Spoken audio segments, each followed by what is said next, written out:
Okay. I took a nap at 5 p.m. and I woke up at 1 a.m. But I've been really having a terraforming bug for some reason. Wanted to play a bit more, so I saw that I had this game Terraformers on Humble. Figured I'd give it a try. It's supposed to be like a roguelike terraforming game.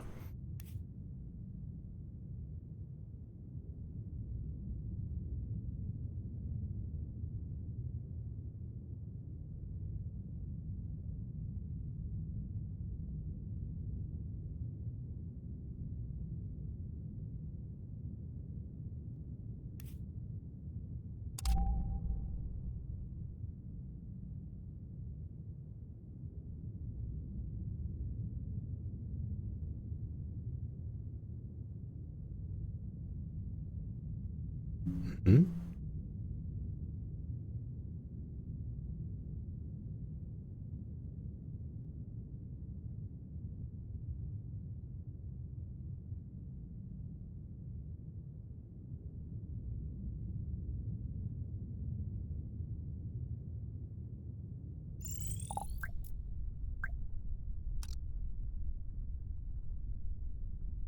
Bekai started as a young activist for women's rights in Afghanistan and won a Nobel Peace Prize for her efforts. When the Mars colonization project was announced, she decided to leave Earth behind, hoping to mold the emerging Martian society according to her vision. While her influence guaranteed equality of opportunity for all Martian settlers, her zealous crusade for justice afforded her a reputation of cynicism in the name of a greater good.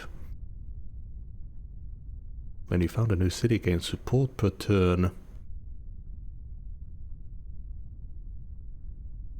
Remains active for the entirety of the game even after the leader has retired. This project can only be played once per city. Comfort of living. Adjacent population provides one support. Industrial lobbying. Gain water, titanium, tritium, nitrates and silicates. Is that? What does that tick down? The further away the location is from your nearest city, the higher the power cost.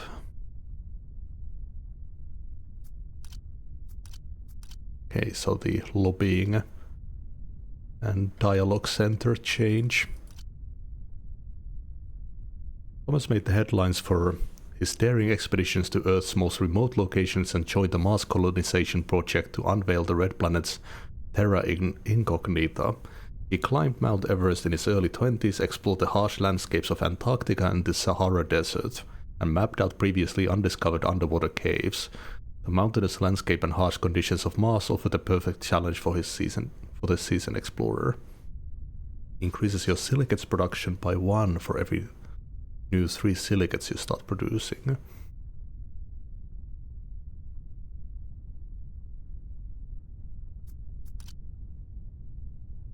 Ah, yeah, so you construct that for free.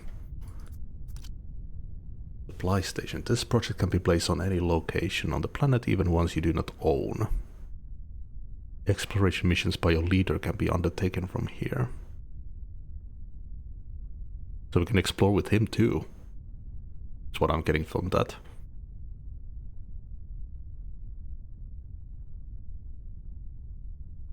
Select a resource deposit, mine 5 of that resource with a bonus of 1 for large deposits and 2 for gigantic deposits.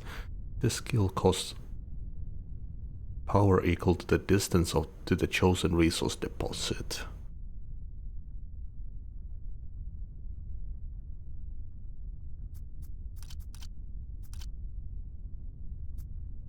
I don't know, her thing sounds way better, since supply is something. Supply is our main condition. Consider.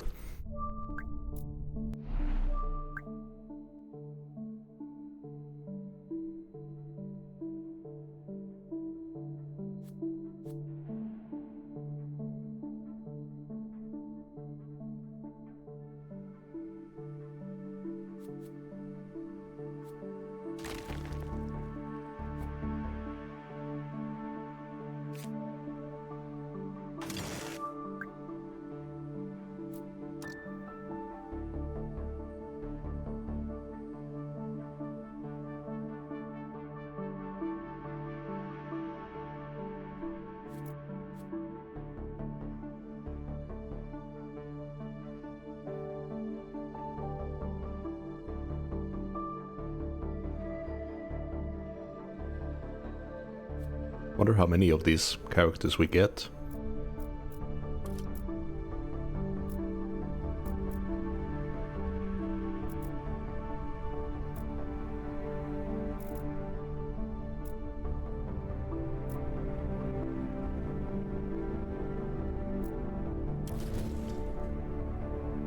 Resource prospection of the location has revealed a deposit of silicates as well as small hints of nitrates. We can collect the samples recovered while prospecting.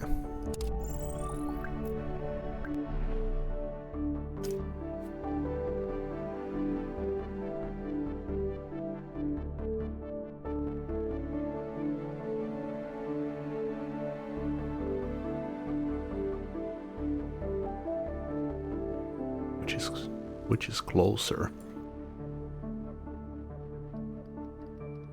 They both look pretty good. I think this is closer.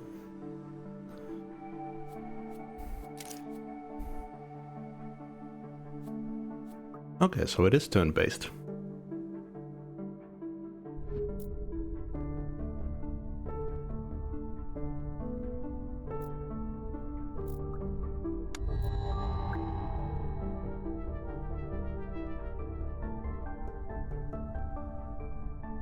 Oh, this is running as years, not like months or something.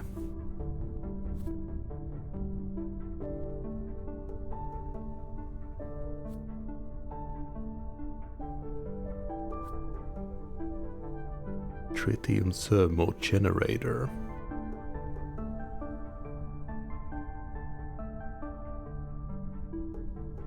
That's bad near the port.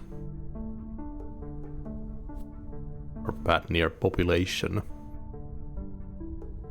Food per turn. Sounds like science would be good.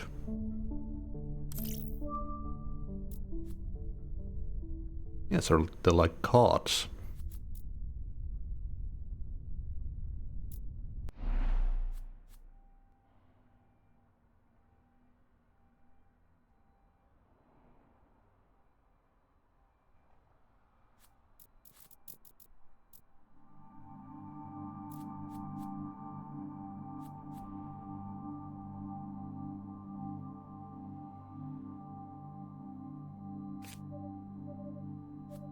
I'm thinking that we build our housing here and we place that other interclass dialogue center here. It'll have the population next to it. Oh, changes the background.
So now we're getting silicates per turn.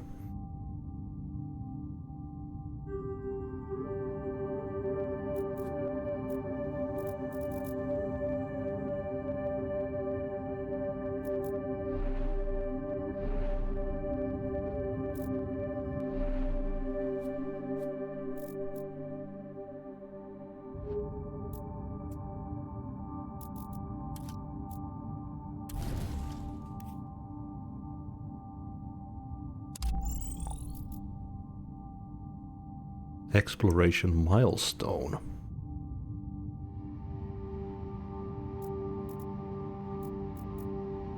Guess that's all in the turn.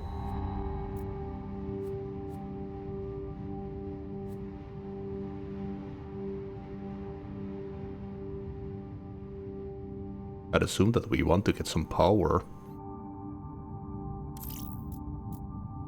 Just need to get some tritium.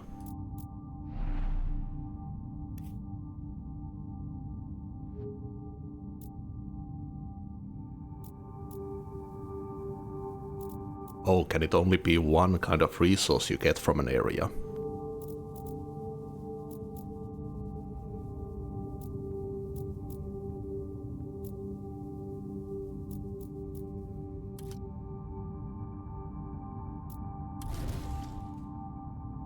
Nothing but the red rocks covering a flat plain as far as the eye can see. After a bit of cleanup, this will be the perfect location for a large building.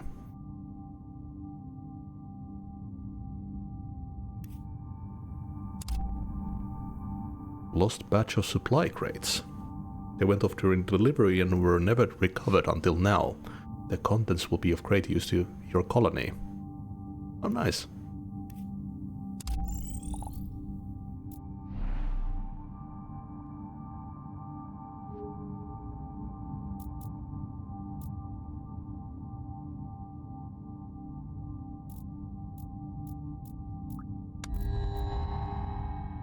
Earth has established permanent trade route with us. With regular traffic between the two planets, we can expect our new colony to burgeon and grow as long as we make the journey worthwhile for Earthborn travelers.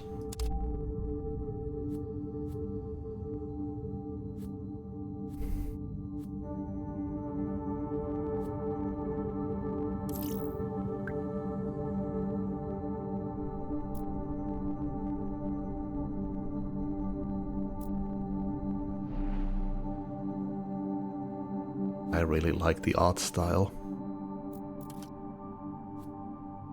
Kind of makes me think of when I was little, there were these learning games for sea, space, and stuff like that. I can't remember where those discs came from, but I remember specifically like the sea one had a base kind of like this. You'd click on, maybe click on this. It'll show like a stats screen with this really crudely animated character telling you something about sea, and it had like missions and stuff. I have no idea what that series is called.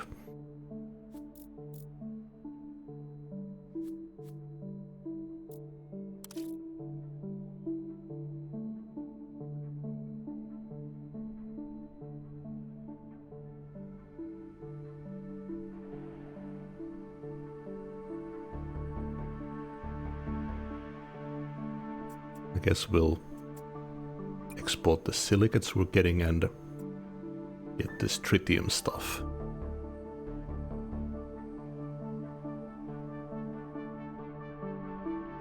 Oh, nice.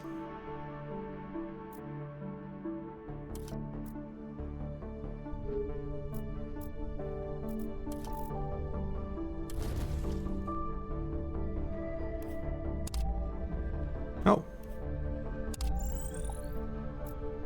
Sweet.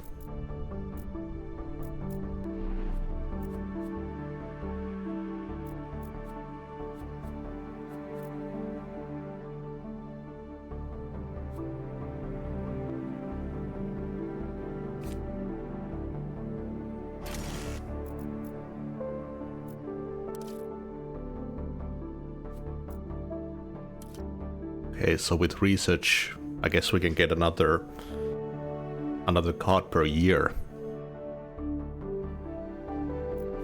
Very interesting system. I really like the UI, it's really nicely designed. There's a lot of information here, but it looks so clean.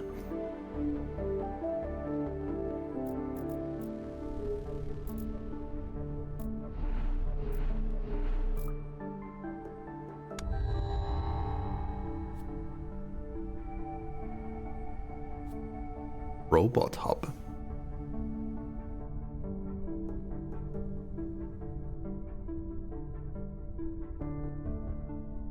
Both population and robots increase the maximum buildings and locations sitting in half, but only population provides support equal to the comfort of living.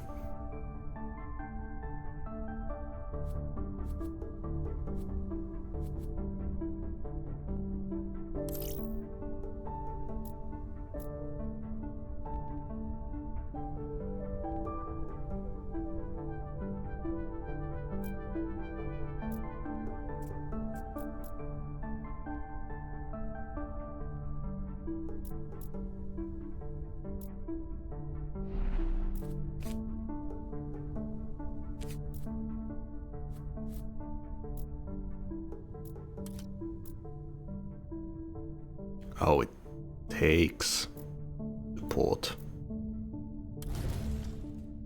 Our explorers have discovered an ancient volcanic lava tube. It is large enough that we could seal the holes and build a city inside. It would offer high protection from radiation, but there will be lots of debris to remove. This location has a feature which will surely be a symbolic landmark for the people. The resource survey of the area has revealed small hints of titanium and silicates. We can collect the samples recovered while prospecting. Oh, actually gave support.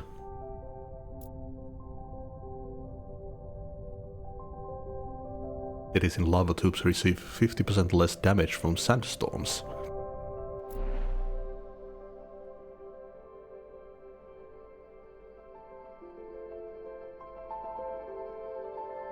Yeah, so we could set up a mine in there.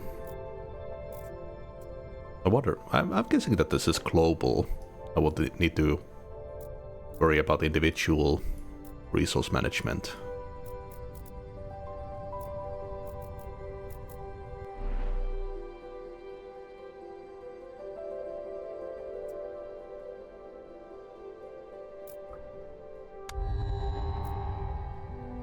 To help with our exploration efforts, Earth delivered an array of exploration satellites to the Martian orbit.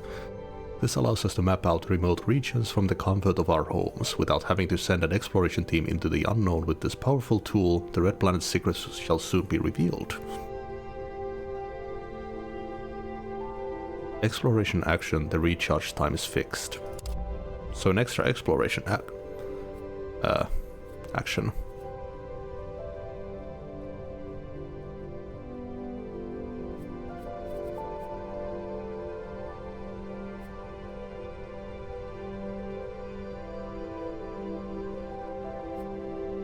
So it requires less food to build. And substitute science for the food.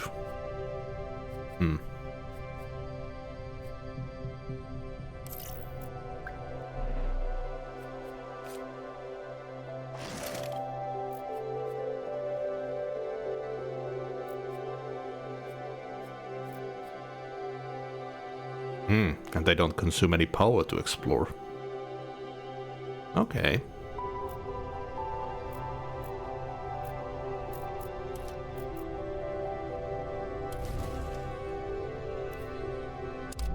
And we still get the resources from there.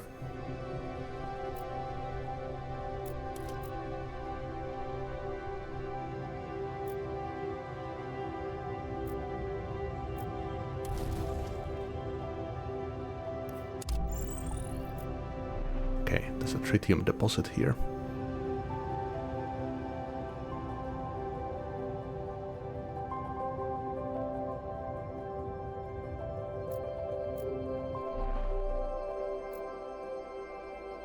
Where can I see the goal for expansion?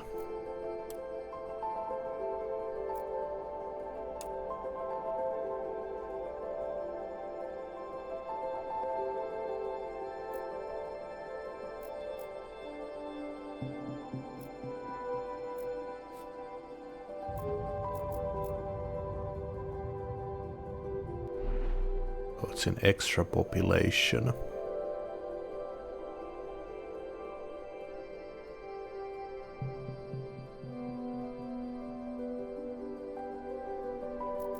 I guess if some building consumes population, like it needs workers, it'll use those up, but any population or robot should allow us to expand. That's what I'm seeing.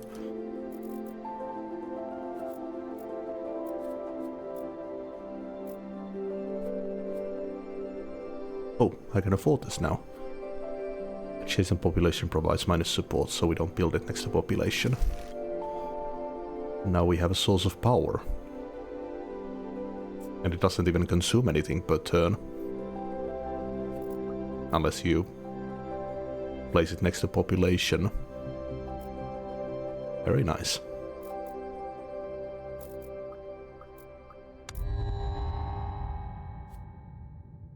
Ooh. 7 support per turn. Adjacent population provides support per turn.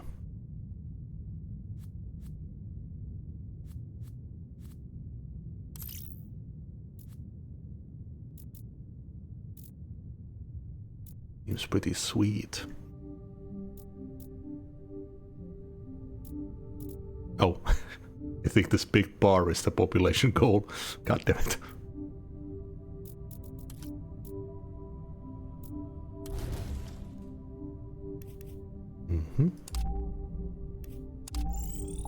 Damn, they missed all of these. Fucking launched them all over the planet.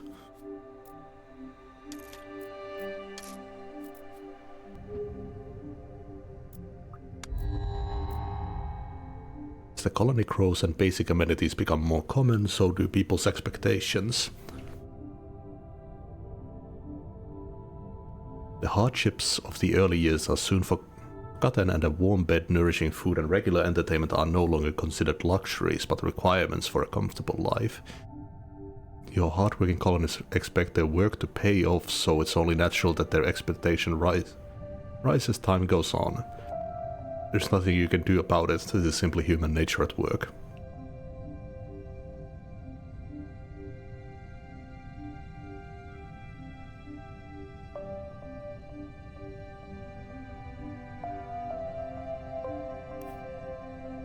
-5 support, god damn.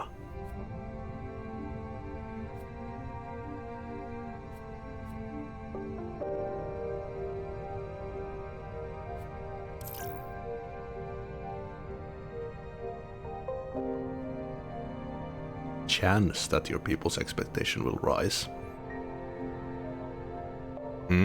So it's not a set time.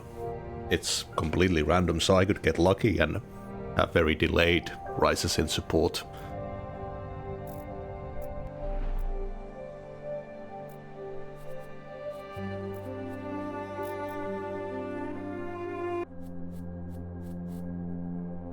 So we could have a cheaper farm if we could get some nitrates.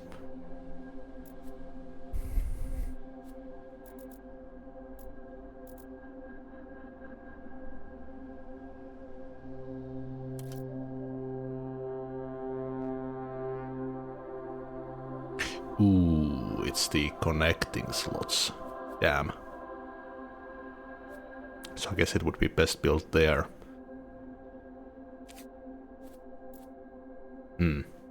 I am gonna afford a habitation module soon. There's that.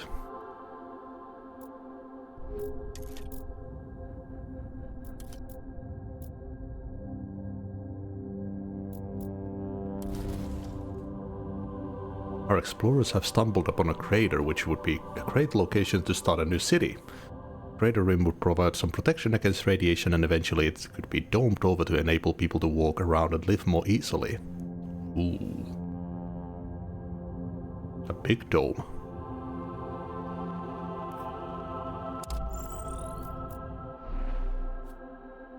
Rock formation is really something special. The adjacent population provides support per turn. Nice.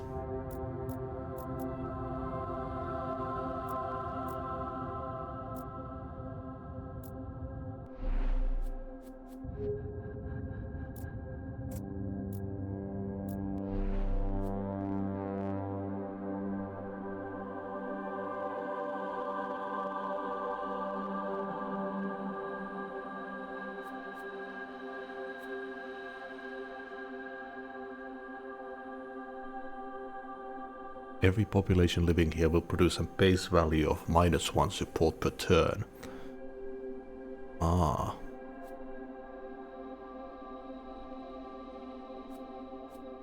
Oh yeah, because it's low temperature. Fertile soil.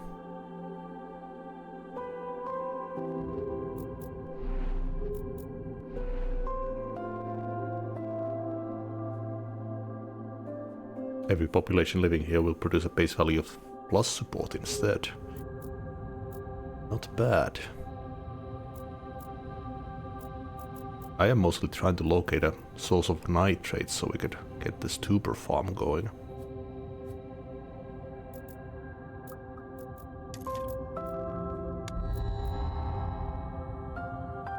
It looks like 8 is the card limit. Public paths. 5 support per turn. But costs a ton of water.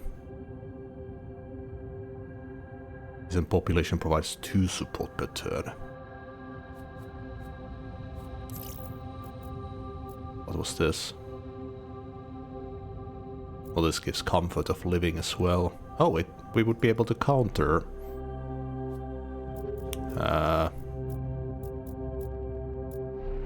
the minus in here with that.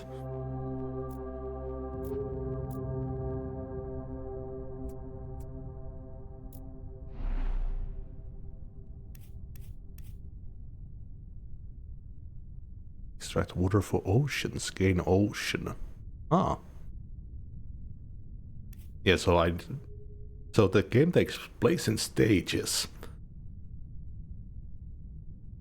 First providing comfortable living to the people, and then we start terraforming. Interesting way of doing it. Can't remember how Surviving Mars did it. It's been such a long time since I played that.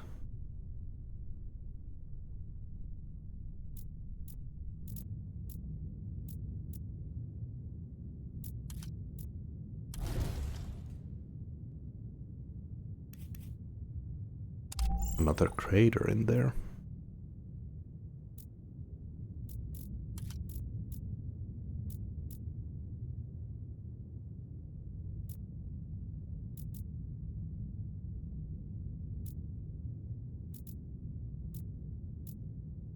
Oh, I guess the Explorer's Hub, I could place it maybe like here, so I could get these with 1 power only.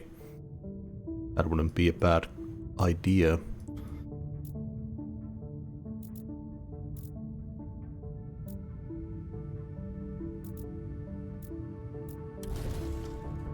While prospecting the area, explorers have stumbled across a recent crater where the meteorite is still visible. They are normally pulverized on entry and impact, but this one had the rare perfect combination of entry speed, angle of attack, mass density and ground composition to survive. We should study it to gain an understanding of how it transpired. Significant scientific importance.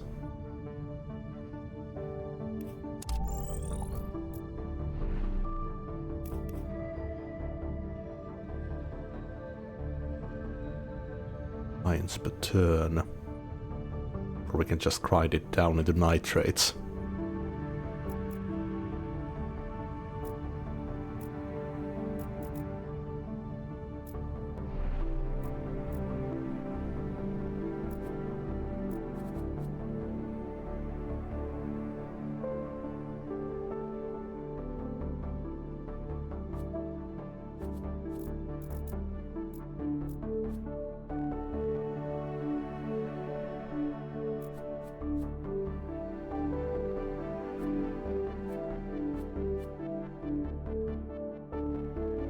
So this one has higher support per turn.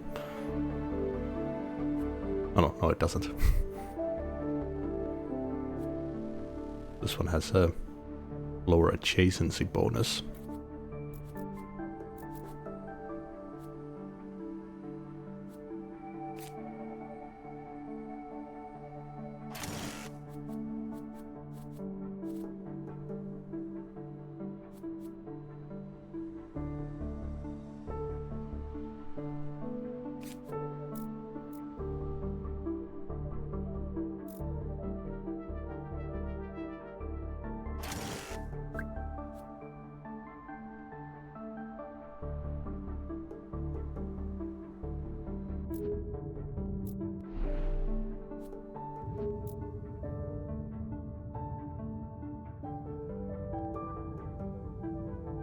Okay, so just any building will also help with expansion. I mean, I don't have the room to found a new city yet.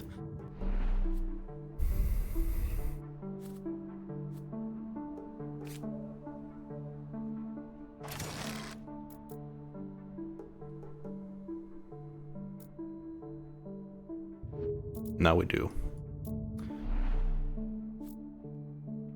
We'd have fertile soil in here and we could counter the Comfort of living minus with the interclass dialogue center. We could build here and get a bunch of support from this natural site.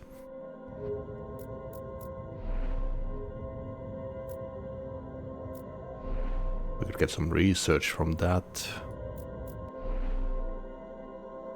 Ooh, this crater looks pretty damn good, and it's got a great natural site. Another natural site, this city is awesome.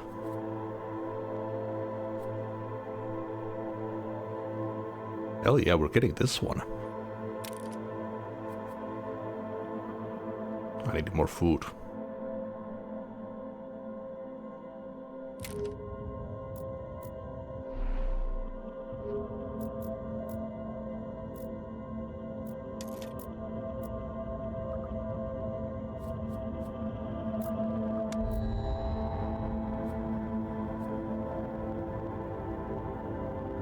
Must be built on a planet location for more power.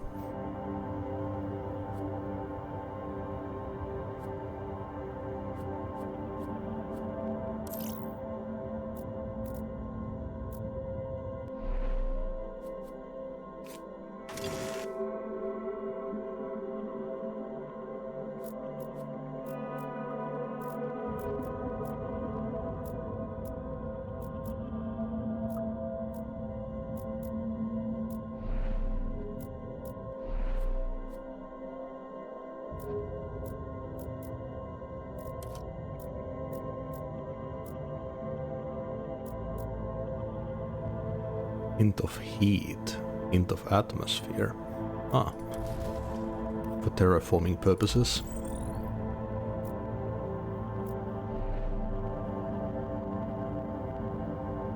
High plateau. I wonder if that would be good for the windmills. Wind turbines.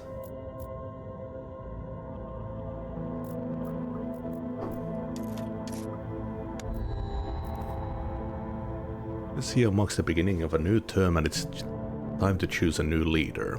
Each has unique abilities and a different approach to governing Mars. Who should take reins? But I'm gonna have this pretty city still.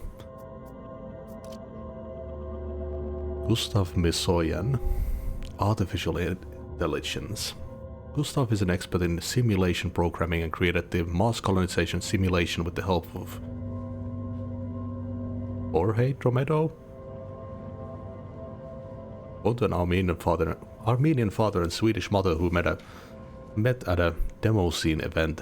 He was always fascinated by the possibilities of computing.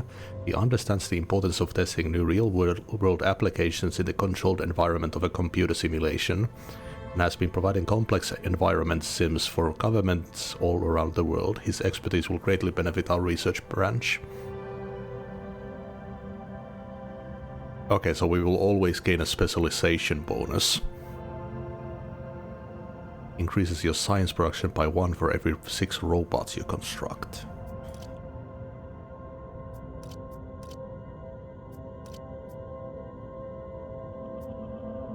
Oh, that's the other guy. Construction. Jorge's extensive use of 3D printed modules revolutionized architecture on Earth. His methods of building high-density apartment complexes and archaeologies from fiber-reinforced polymer modules offer the perfect balance between flexibility and easy maintenance. He came into the field of architecture through his passion for designing complex 3D structures on the computer, and he's never seen without his tablet PC. Its expertise in designing housing modules for regions and harsh weather conditions will be of great use on Mars.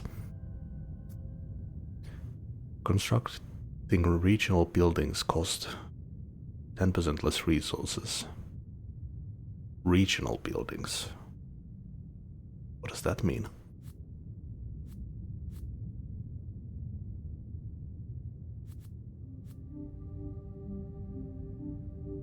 Comfort of living.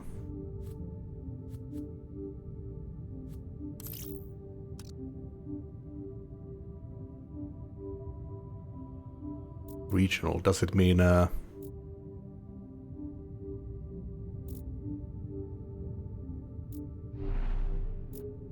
There's supposed to be a abandoned Mars. So like a notebook or something. Oh, nice, you can revert your choice as well.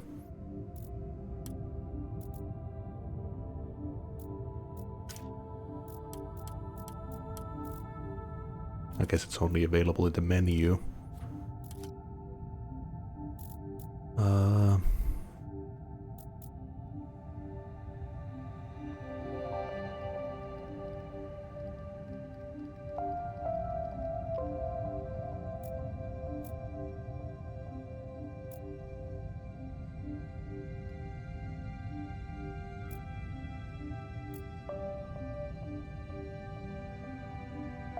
Yeah, I have no idea what regional building means.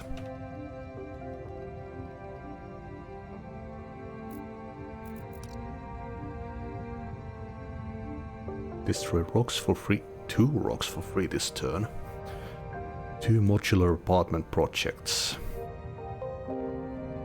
3466 titanium.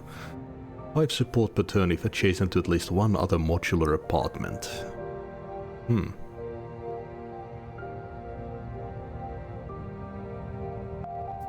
I think I like Gustav's stuff. Generate 5 power per turn if I don't explore. 2 more projects are proposed this turn. Gain 3 science.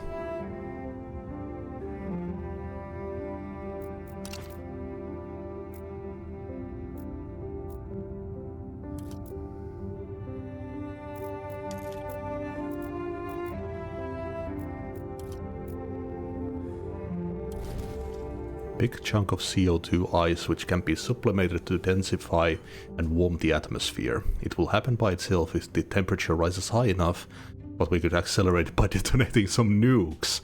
Jesus. The resource survey of the area has revealed small hints of water. I mean, I guess if they're not dirty nukes.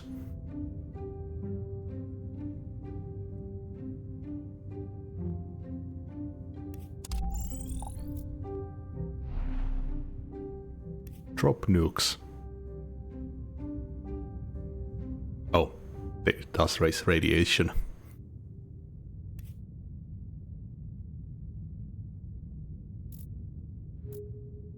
I mean, I guess a dirty nuke is just a way harsher nuke. There's no, like, nuke that doesn't produce radiation. What about the hydrogen bomb?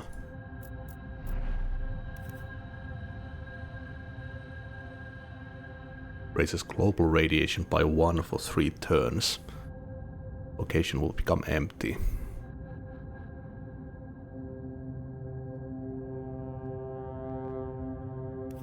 But what is the...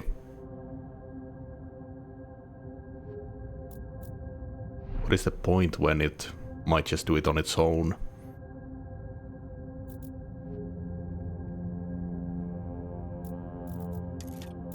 Next turn we can explore that and we can build in the crater. Oh yeah, now I don't have that cool building skill though. If I can build this courthouse, I can nullify this comfort of living minus.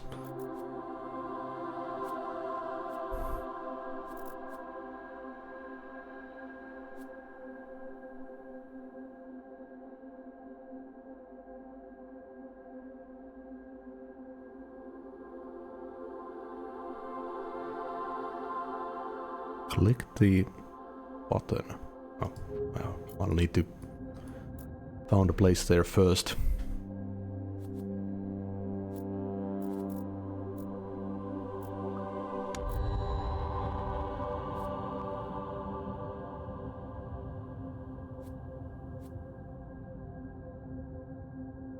Research 1 extra projects every turn. Can have 2 extra projects in reserve.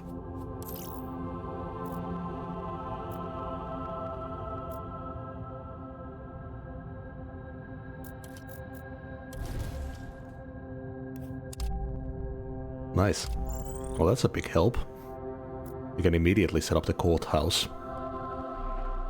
Oh yeah, but we need 30 food too. Found the city first.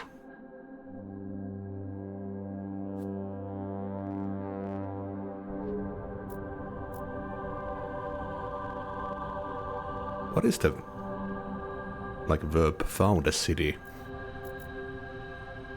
Not close to find, is it? See it everywhere in these games, but never really understood that part. I mean, it's towards foundation, right?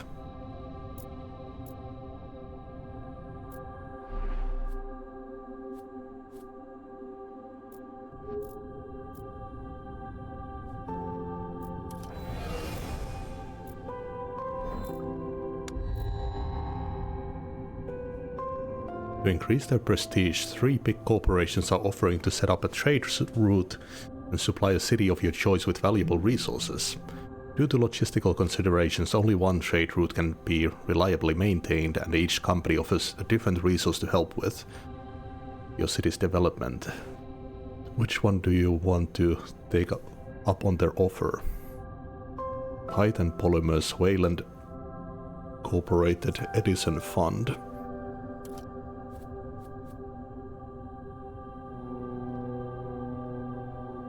Power per turn for every 3 mines owned by this city. Ooh. And there are a lot of mines in here. Well, 2.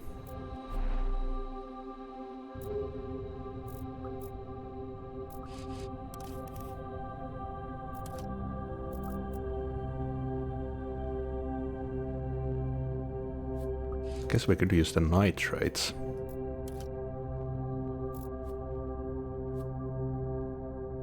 We could also use the titanium to build the robot hub.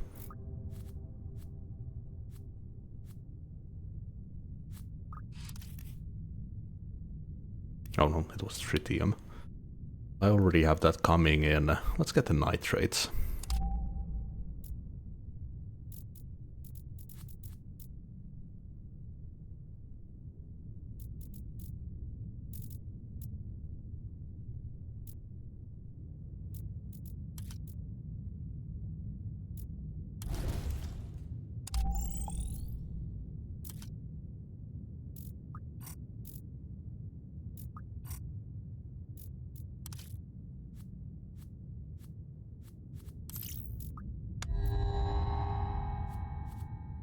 University. Adjacent science producing buildings produce 1 science per turn. Ooh. Must be built on a planet location. Enables +1 trade routes. Minus cottage. Support per turn for every mine owned by the city. That's the one, I think.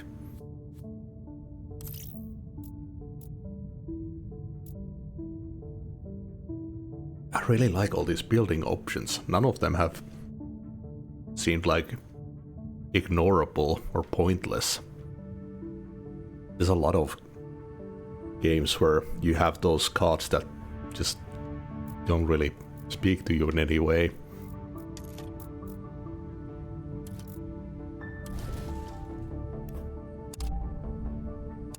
Nice.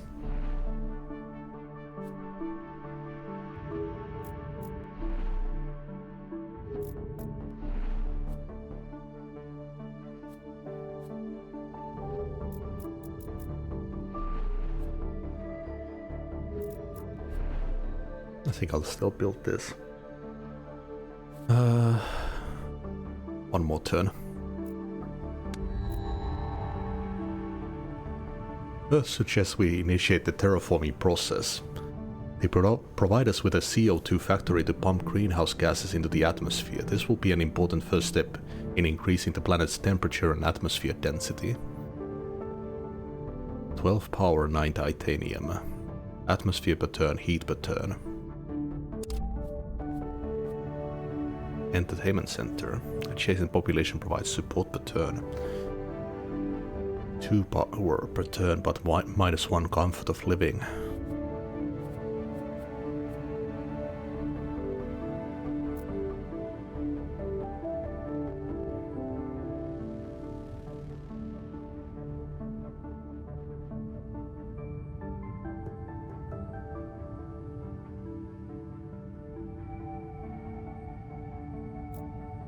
Hmm.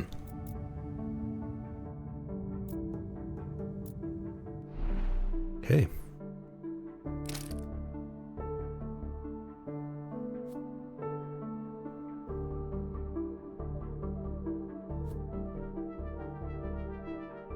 Sure.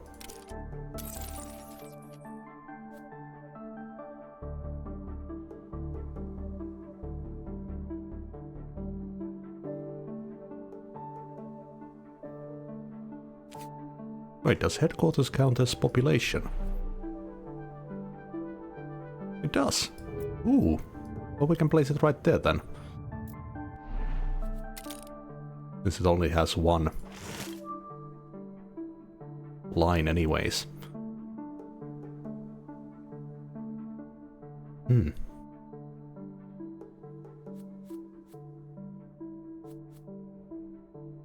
We can immediately build a courthouse as well.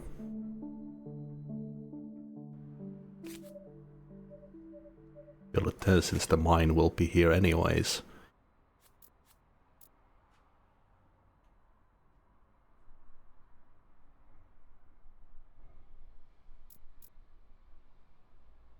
That minus support will be tackled by this natural site here anyways. That's good.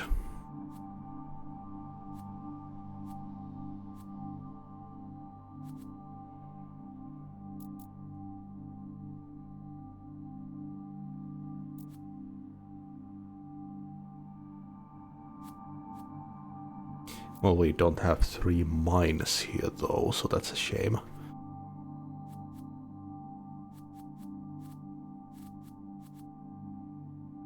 Oh, we have the stats now.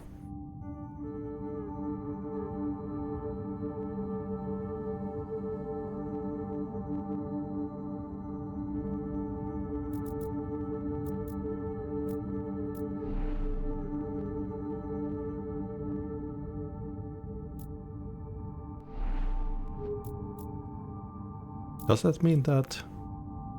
Nice, the exploration. We can start from here now, instead.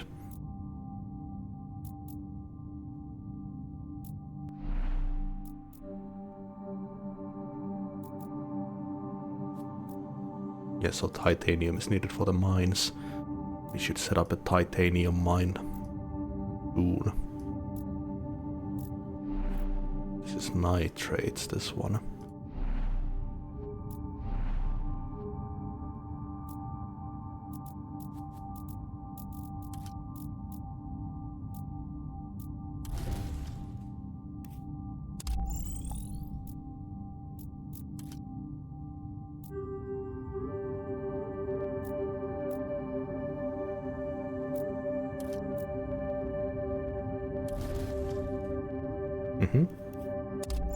Another lava tube.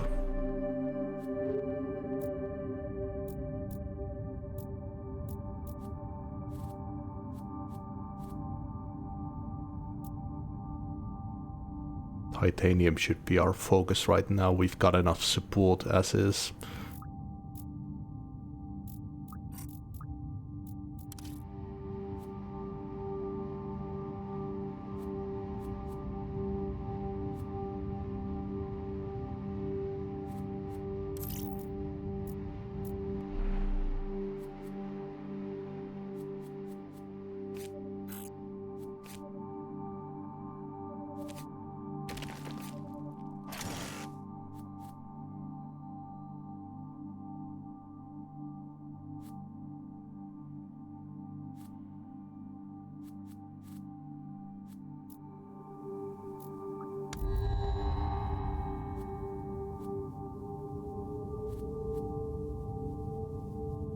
What's the robot skill specialization?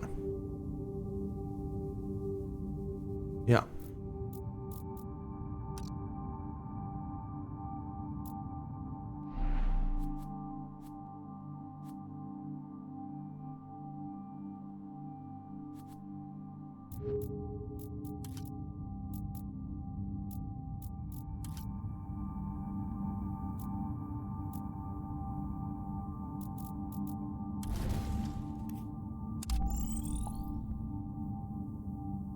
Oh, like a bottom. You can't go down from, you have to go up from there.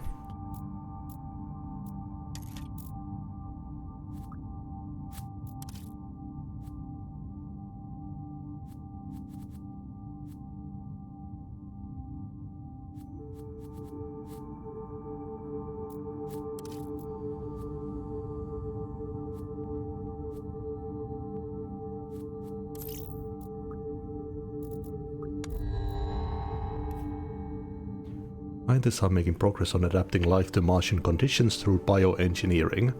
They have been experimenting with different genetic variations and now present you with the two most promising candidates. Which of these life forms should they create?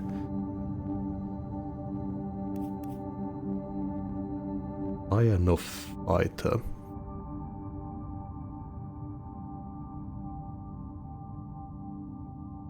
-2 temperature.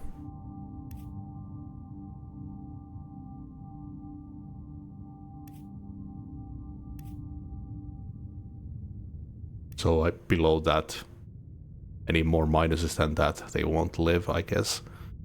Land bacteria prestige. Provides atmosphere, provides oxygen, provides heat.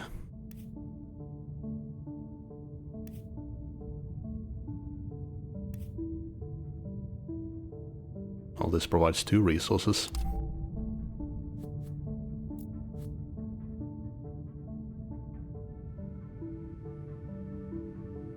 Each climate zone can have 1 bacteria, 1 plant, and 1 animal.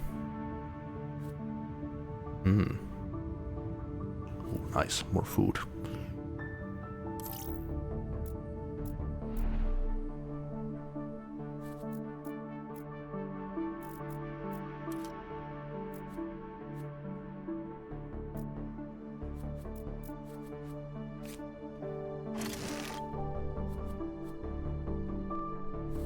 So many buildings.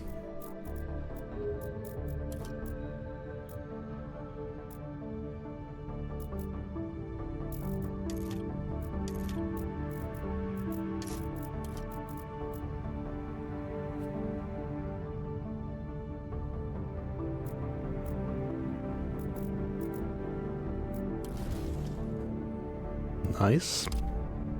Oh, and we got our power back from the exploration. We can set up a new place.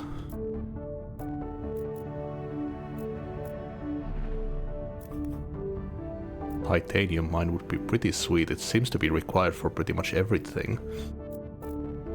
Or we could set up a new city. There was a titanium deposit somewhere. Here. Comfort of living is at 0 naturally.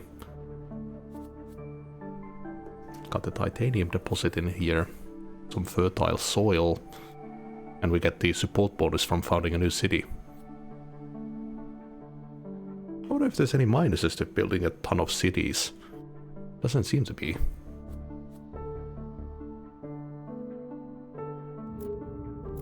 So food and water.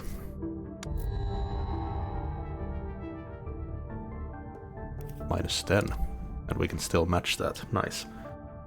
Power production buildings produce +1 power per turn.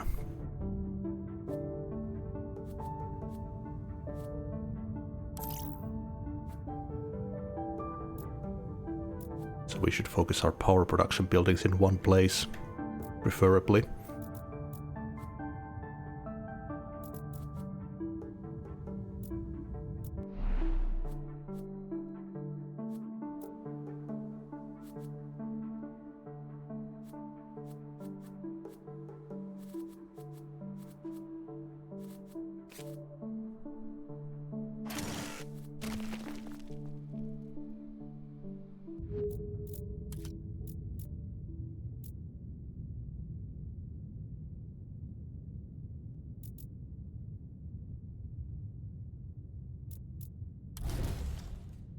Exploration party has discovered a breathtaking geological formation. The wind blowing for hundreds of thousands of years has carved rock formations into beautiful shapes. People will enjoy coming here for outdoor adventures. Guided tours. 4 power, 4 food. 5 support per turn. Seems like a kind of a low thing. I guess they kind of all are when you compare founding a city.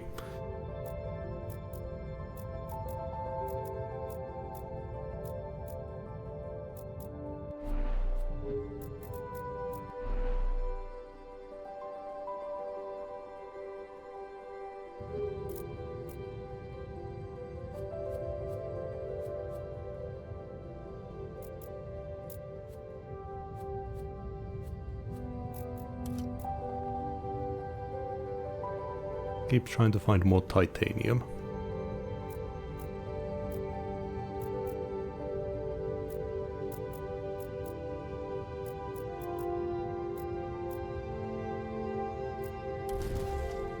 Another crater. Ooh, that would be a big boost to build a headquarter in there. Nothing really other stuff that seems interesting. Always I could mark places that I'm interested in. Like make it display something like this, like a point of interest. Oh, this place produces its own expansions too. Huh.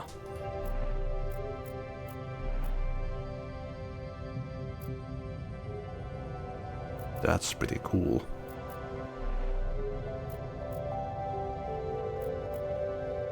Hmm.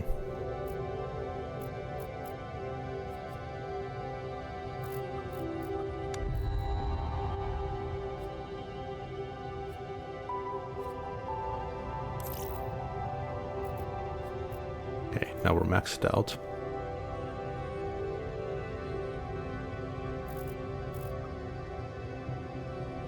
Oh, we can sell extra places for science. That's nice.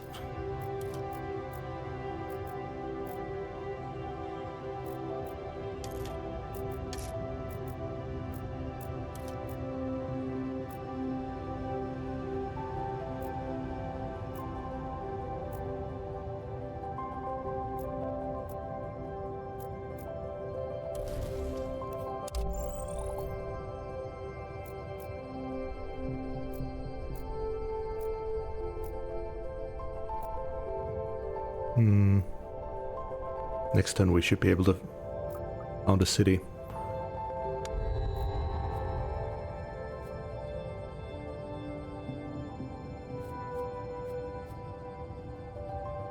Adjacent food producing buildings produce. Ooh, that's a good one.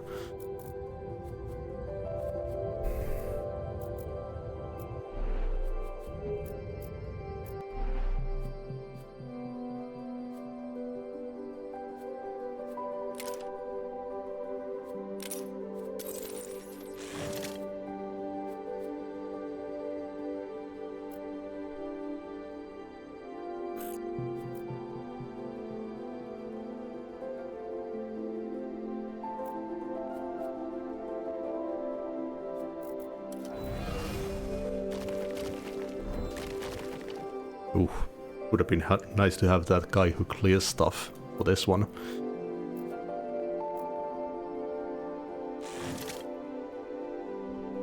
There we go. Now we have some titanium coming in. And if we place this here and put a farm on there, ooh, that's gonna be so much food.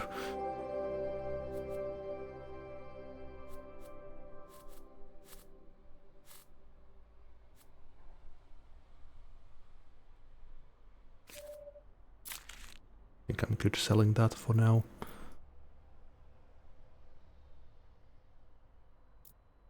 One of my favorite things is just grabbing a random game from Humble that sounds interesting and absolutely ending up loving it.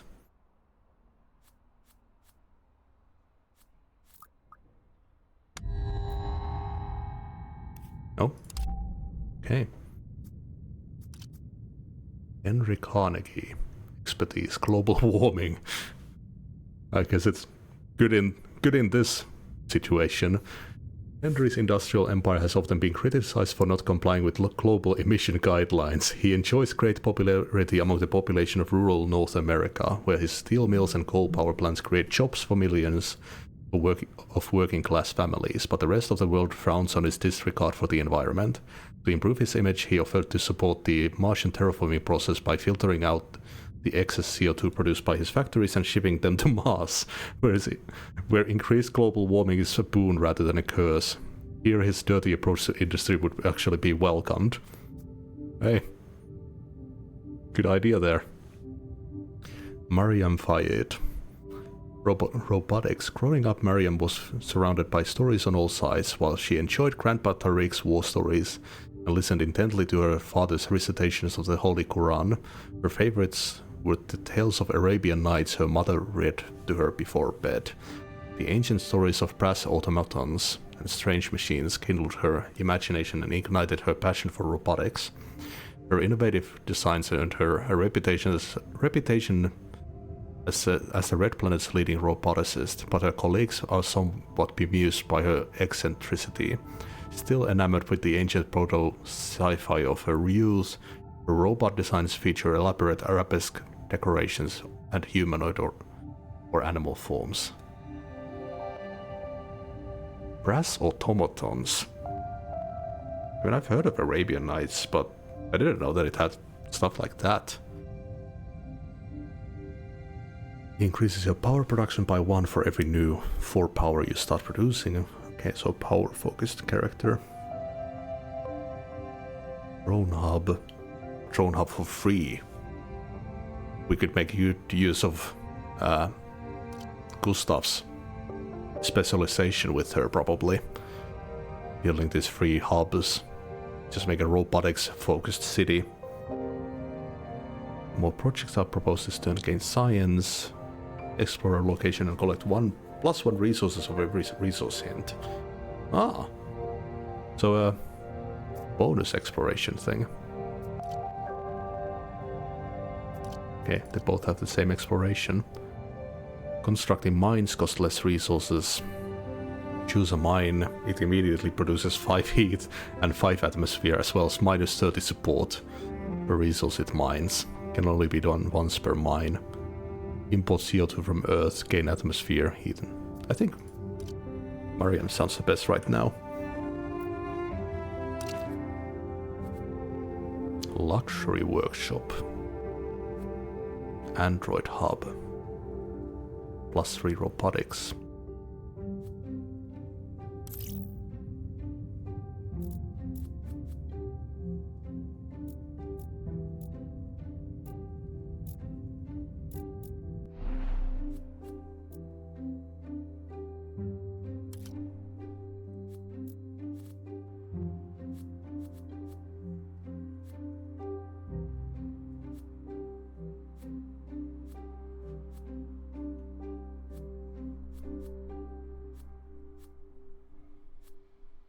Yeah, we're still in need of titanium.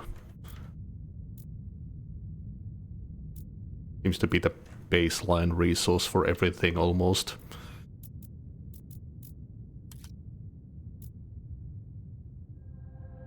So we could set up some titanium deposits elsewhere. That would be really nice.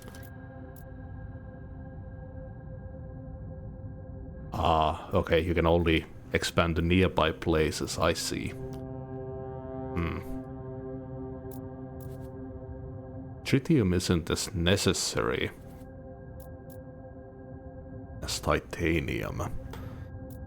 And I guess we need to expand to these places at some point anyways.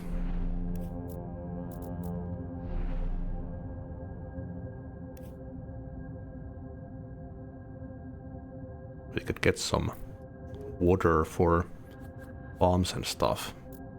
Public paths.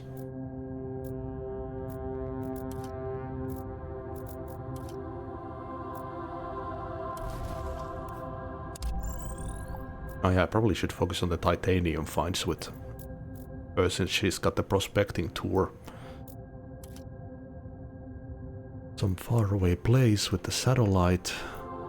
Everything seems to be 3 away.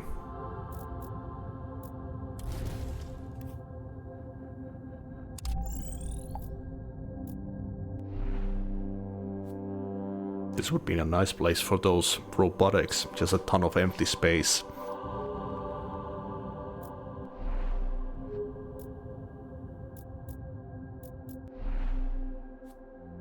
Comfort of living is at 0 as well.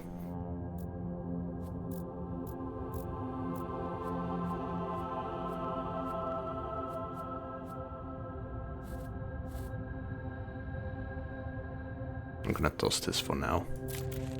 I'm still focusing on comfort and establishing myself.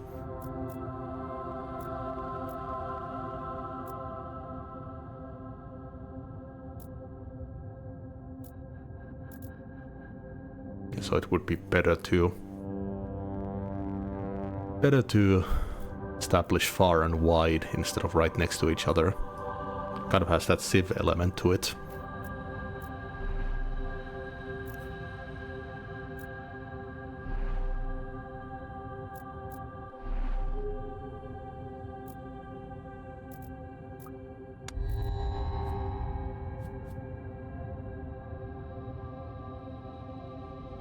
Extra projects in reserve would be pretty nice.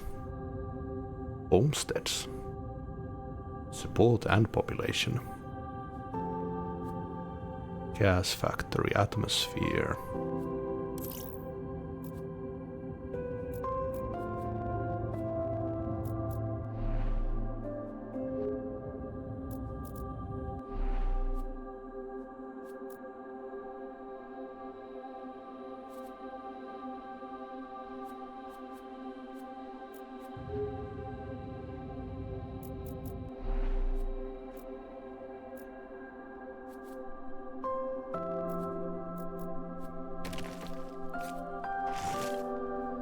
There we go. Don't need to toss as many things now.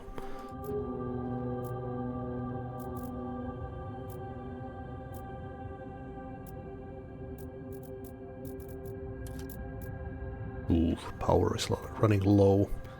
Don't have the energy saving anymore.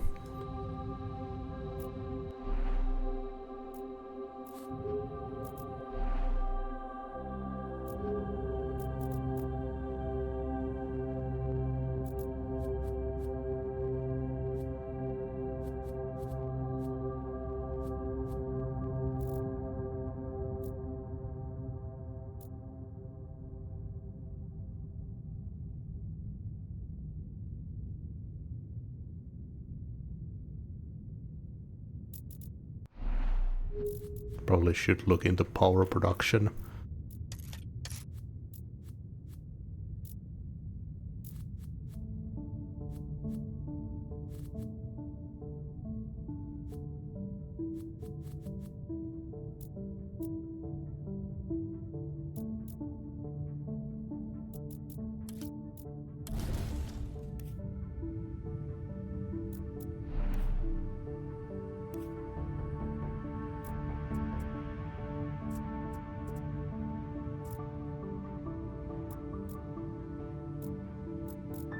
So can I? Yeah, so now I could expand in there.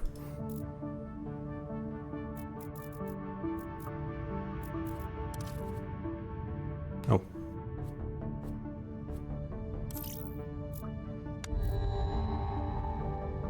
Downlake Group, one of the big players in Earth's food industry, offers to set up a high-tech food lab.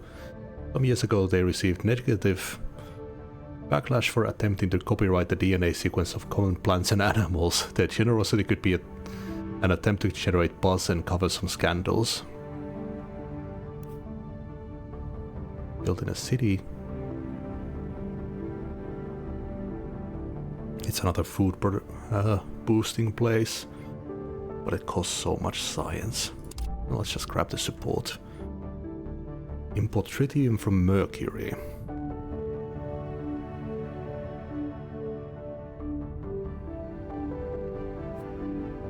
We're getting some really interesting projects now.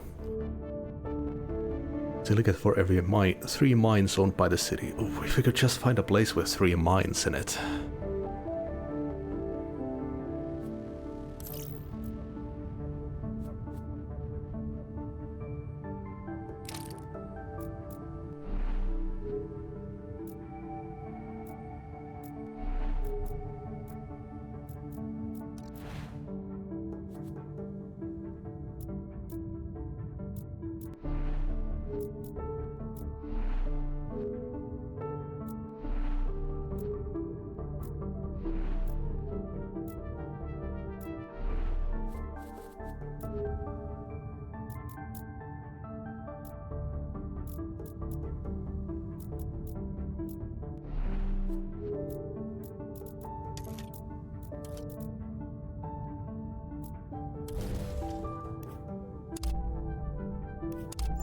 Very nice.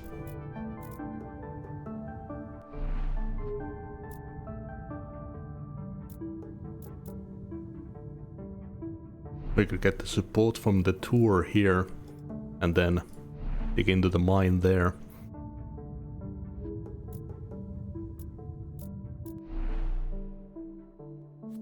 Yeah, this seems like it would be a good robotics place.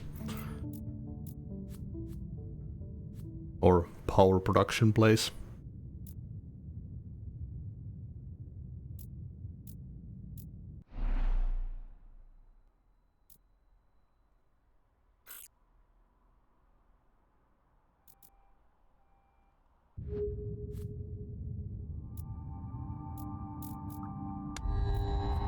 We really need a power producing building. Science pattern if climate zone has a city.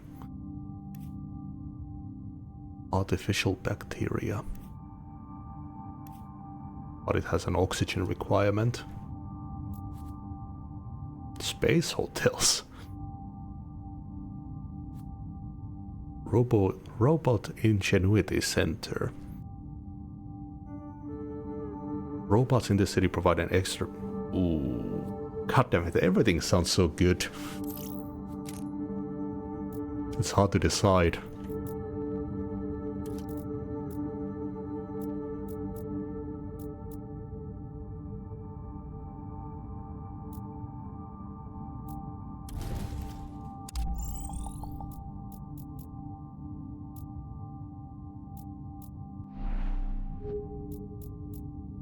I need more water.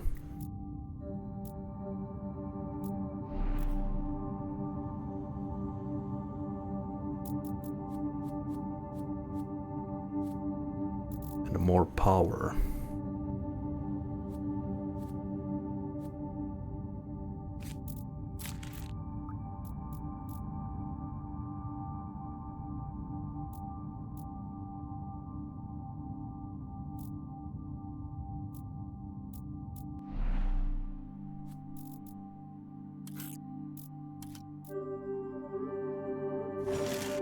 Why not?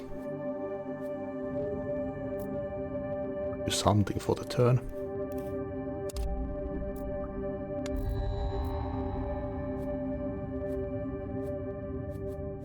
Marsha.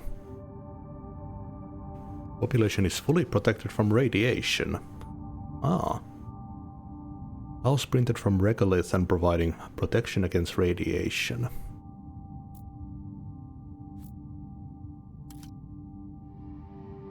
Ooh, there we go. Tritium thermo generator. Ooh, another exploration satellite too. Minus support per turn, but plus food.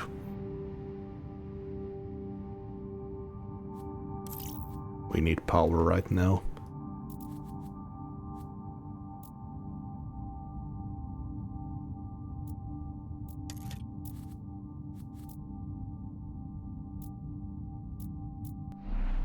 We'll have to build it in someplace I wasn't originally planning one in.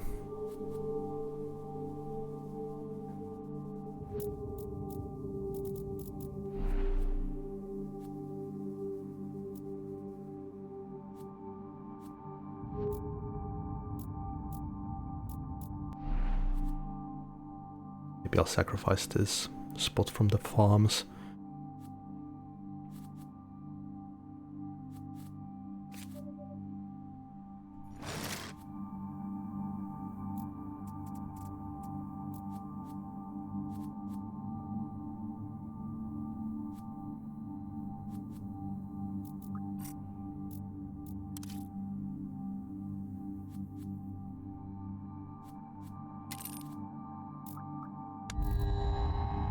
Maybe the exploration satellite wouldn't have been a bad purchase.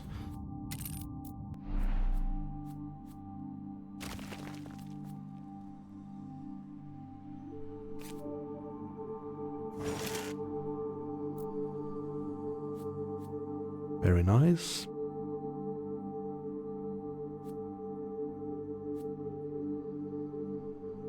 Now if we can get enough power to get those spots of water.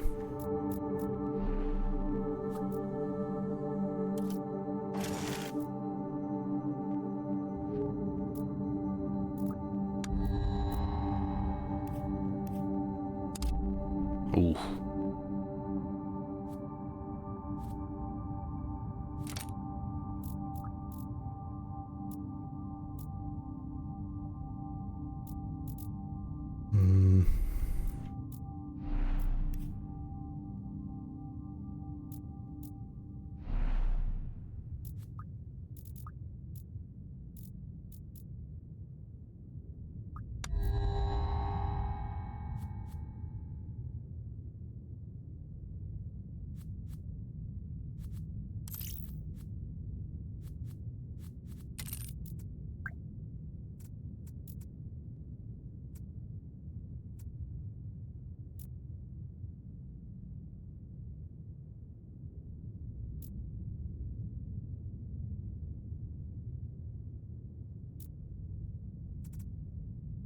Oh, I see.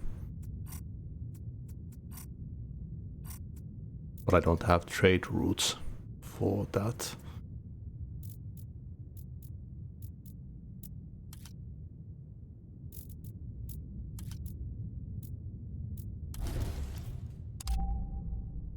Nice. Need to get 10 water to found a new city.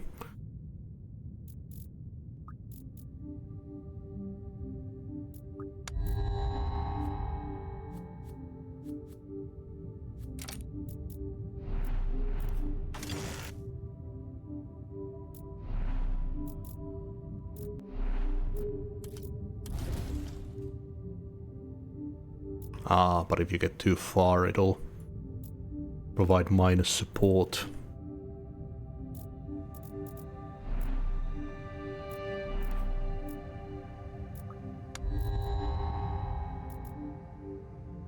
I guess I could do this to generate science as well. Spaceport. Adjacent cities become connected to space. Comfort of living. Adjacent mines provide an extra trade route to export their resources. That's a pretty good one. Composting facility. Plus nitrates per turn for every population in the city.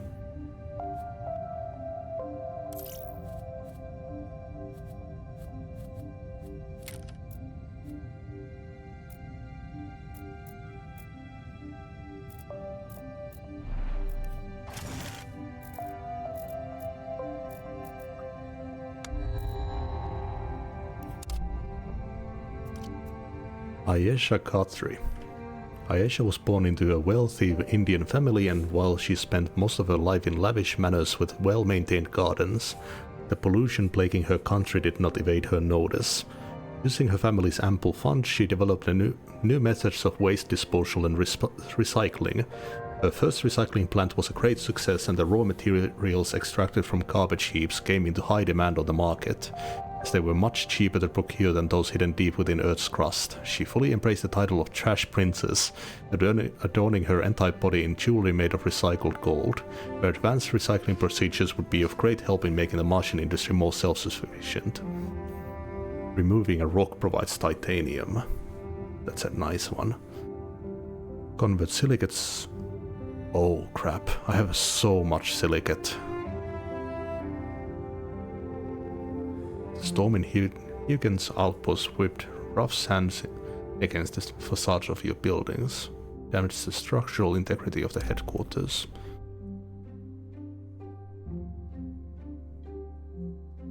Auto repairs 1 resource per turn.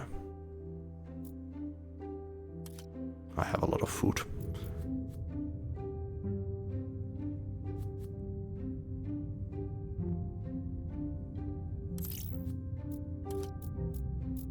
Need to. The spaceport would have been good for that.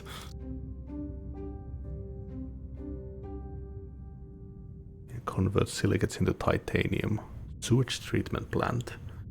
Adjacent population provides minus support plus water per turn if the city has at least 4 population.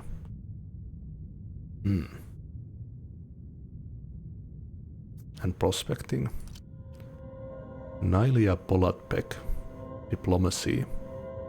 Alia was born in Kazakhstan, moved to Mars with her family at an early age, but spent most of her youth between the two worlds, in spaceships traveling from Red to Blue Planet and back again. Her parents worked for NGOs that encouraged close Earth-Mars relationships, and she followed in their footsteps. She is intimately familiar with the cultures of both planets as she grew up on the road and met people from all over the solar system, making her the perfect diplomat. Under her leadership, Earth and Mars are bound to come closer together and form friendly relations that go beyond mere trade deals. Increases your number of trade routes by 1 for every 3 new trade routes you set up. Trade routes from adjacent mines don't contribute. Embassy, support per trade route provided by the city.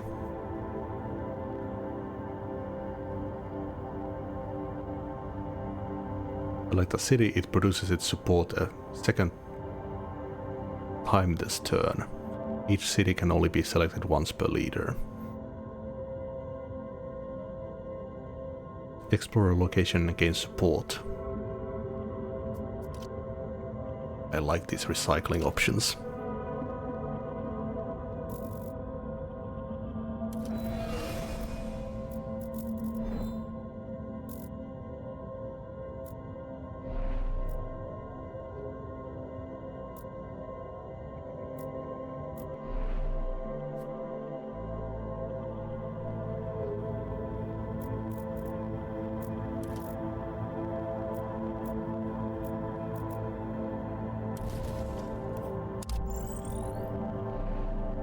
Another guided tour.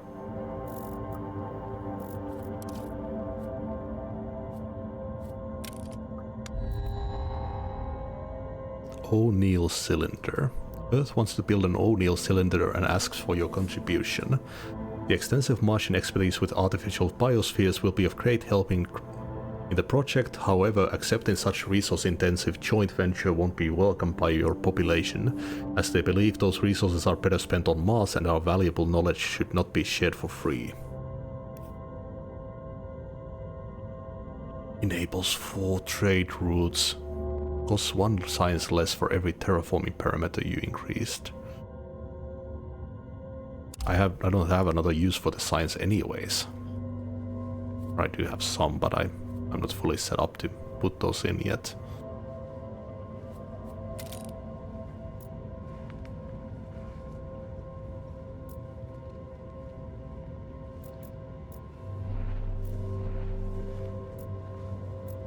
That would be really close to the titanium. But I think I want the really empty space for robotics.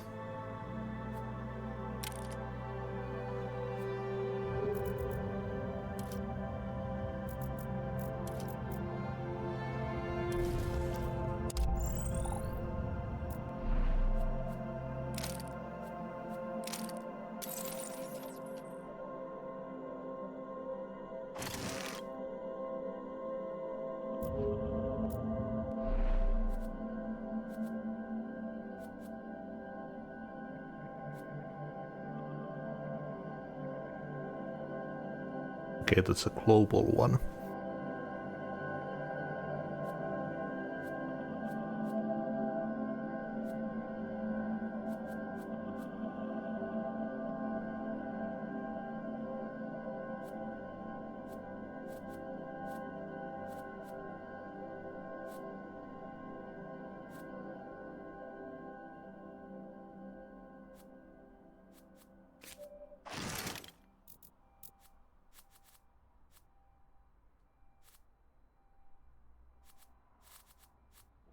Oh yeah, now I have the trade routes too. You're not.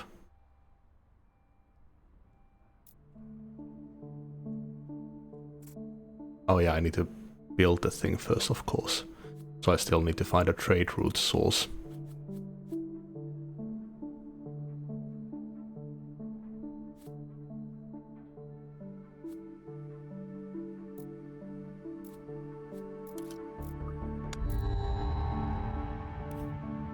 Arctic hares.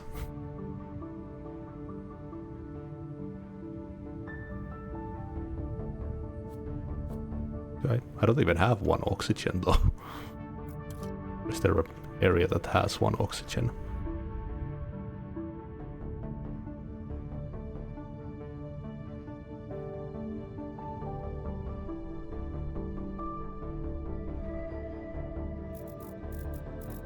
And I guess it's a thing that'll happen eventually.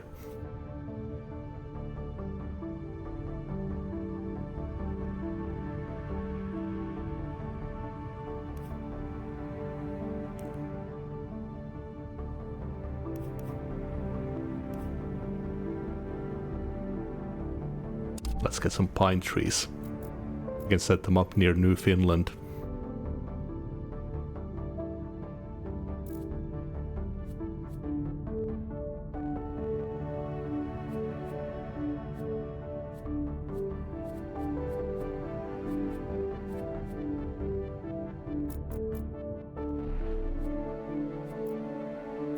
Oh yeah, I forgot that we have a water deposit right here.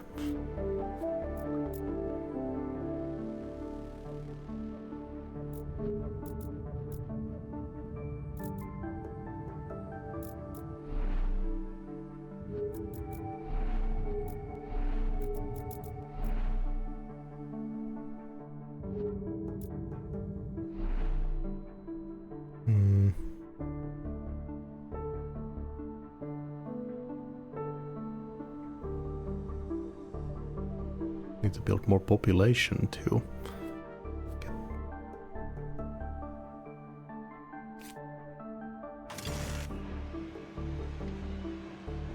Nice. I love the background changes. So we can get some water from here.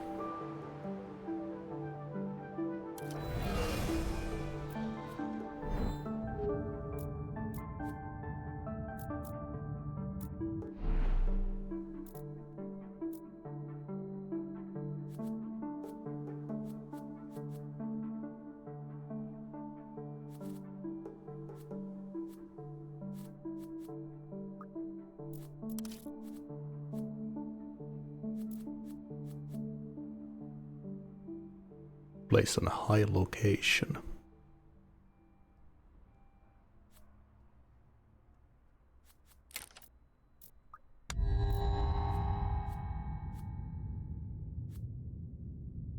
Orbital telescope on Phobos.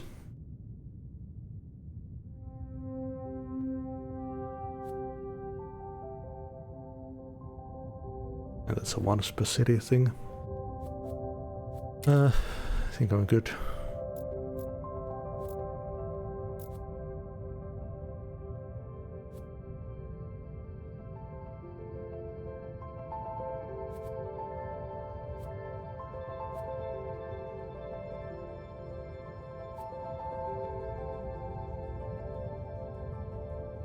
Or we can get a source of nitrates from here.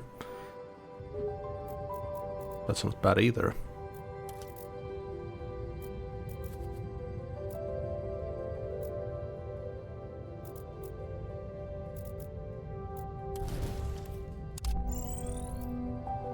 Gigantic nitrates deposit.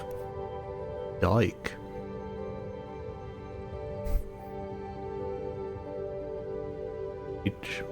Each dike level protects a location against one ocean level. Oh. Or a big nitrate.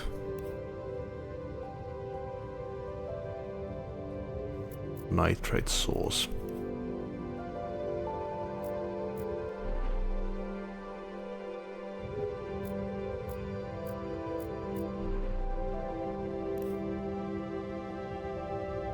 Each dike level protects a location against one ocean level. Oh, I guess this is a place that can be built again and again. Otherwise the mine will get flooded.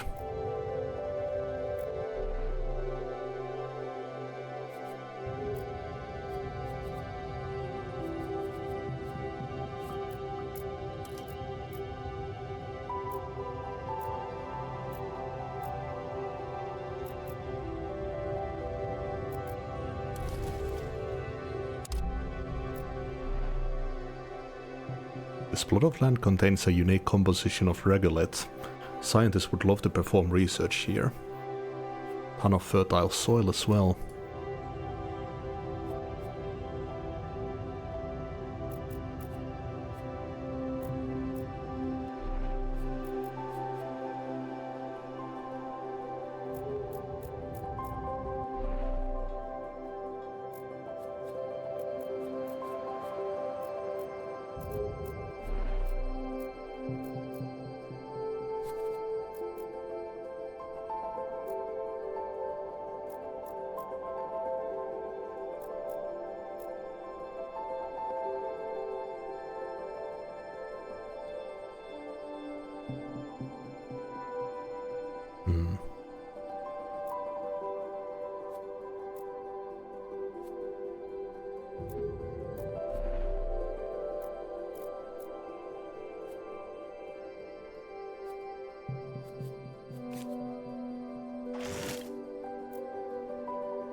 Oh, nice.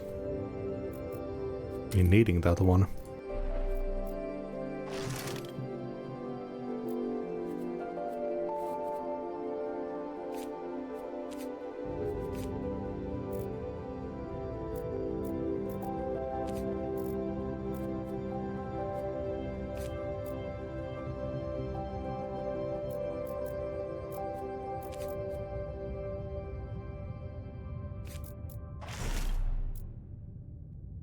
Oh, but it erases the resource crap.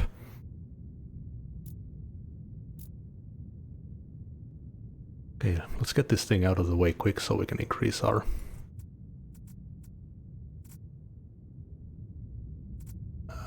research.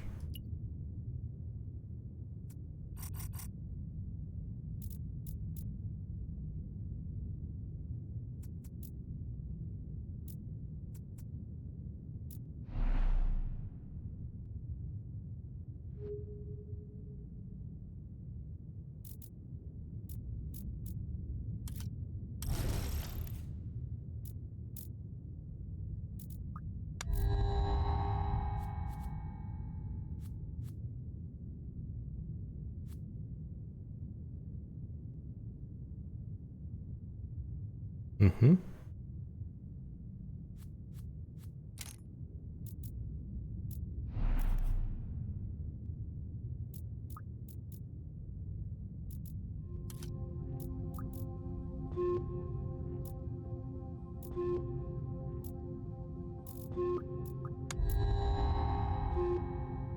Tech Mogul provided us with a blueprint for an innovative nuclear-powered oxygen factory. While it is incredibly effective at producing oxygen, a design flaw in the reactor causes radiation to leak into the environment. This will increase the radiation levels in the region. Screw that.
Oh, satellite's ready.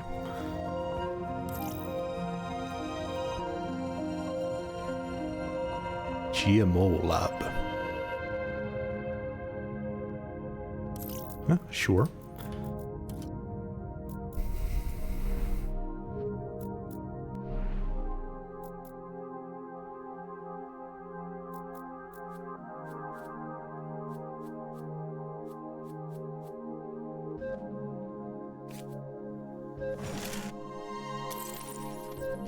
Nice bit of power coming in now.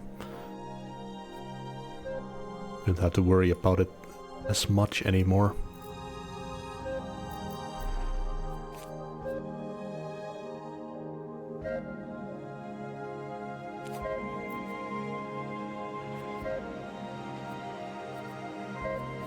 Could also set up a place just focused on population.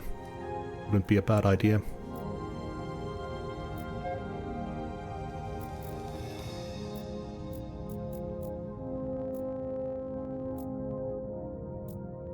Maybe one of the lava tubes.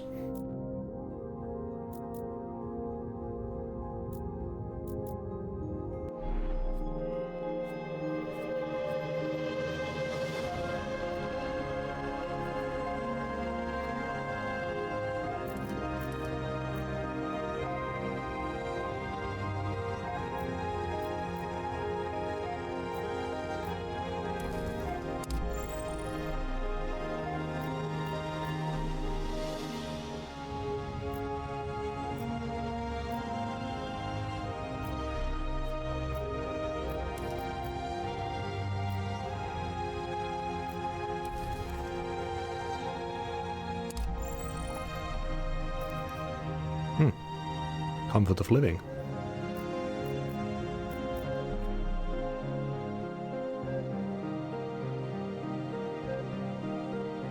Could be a really nice place to get support. We expand there.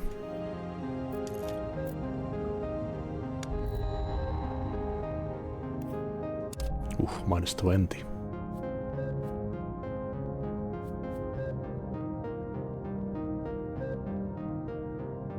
Are we building that costs water?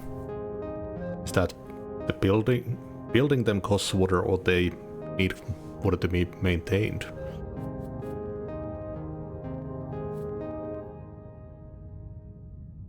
Quantum data center.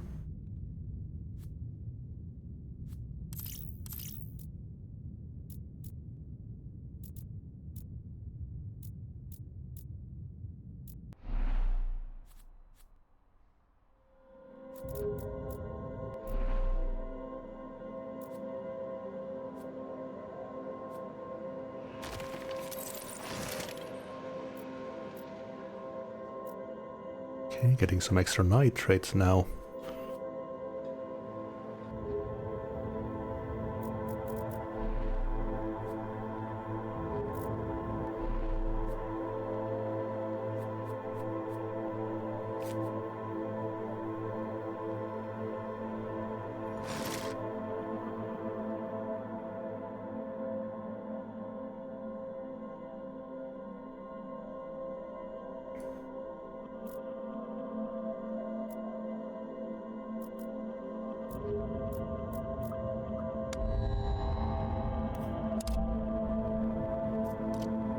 Arthur Foster. Oh! Further down the line.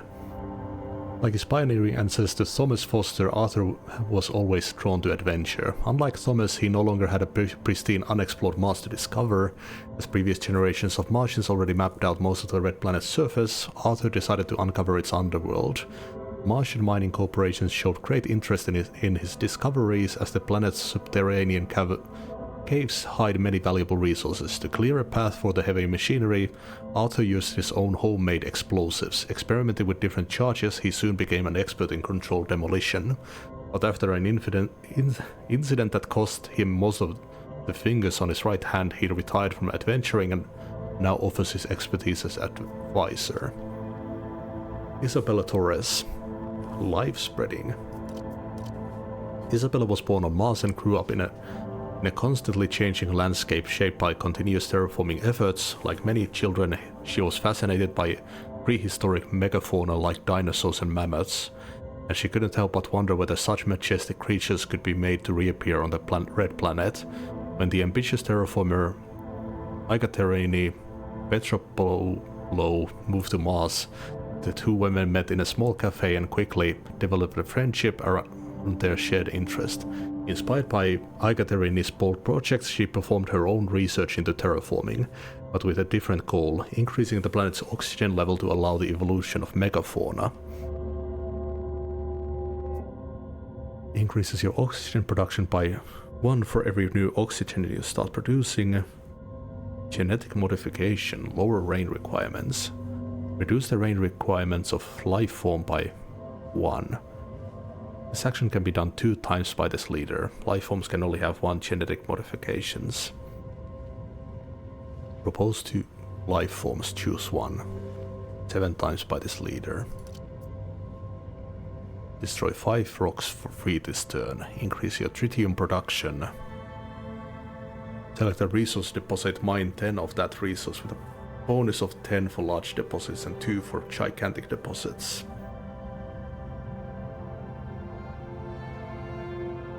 Explore a location for double the power cost and produce 15 atmosphere. Her stuff sounds interesting. We need to be focusing on terraforming eventually. We are producing, or we have gotten some heat. Bit of atmosphere as well. Skyscraper.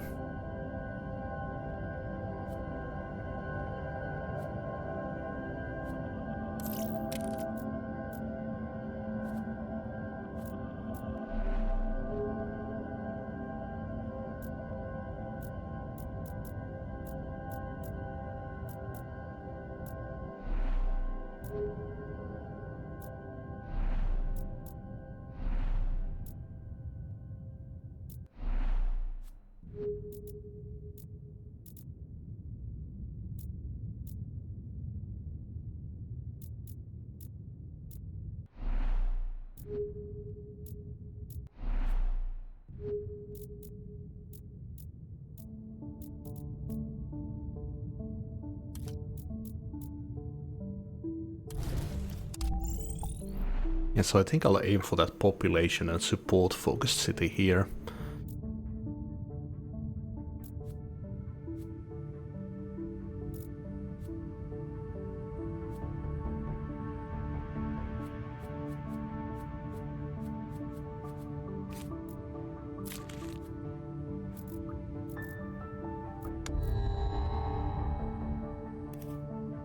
Tundra Forest.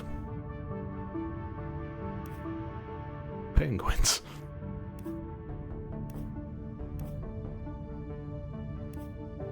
Oxygen is our big thing, so maybe I'll go for that. Hydroponic farm, perfect.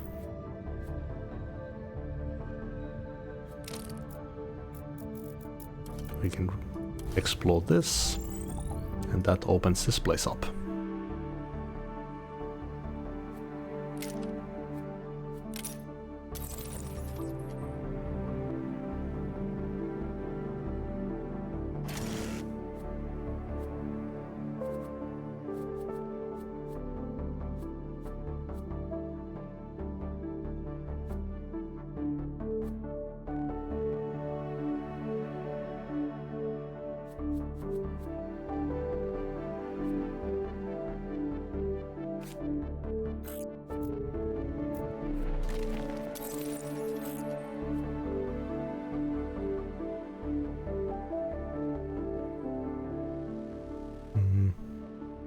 Wait, why? Oh. Bit more food.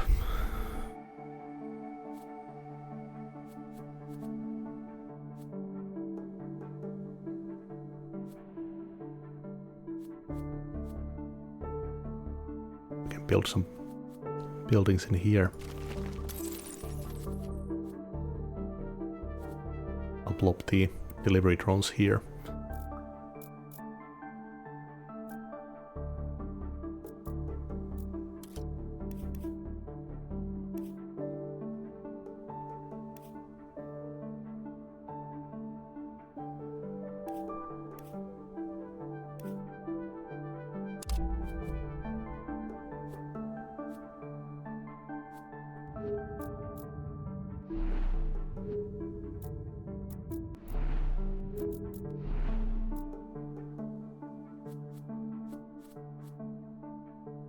think we can build a GMO lab in here.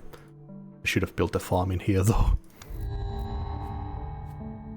Martian Workers Association. Support per turn per unique resource or terraforming output produced by this city. Ah, that's not bad. Definitely want that too.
Oof.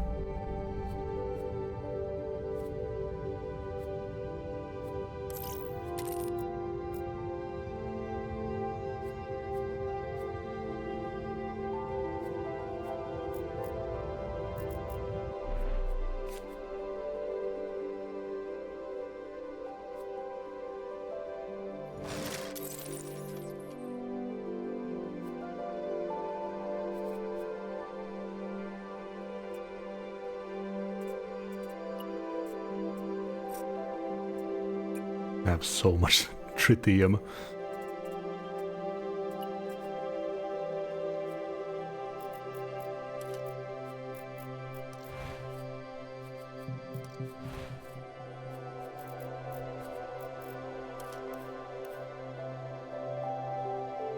Titanium per turn.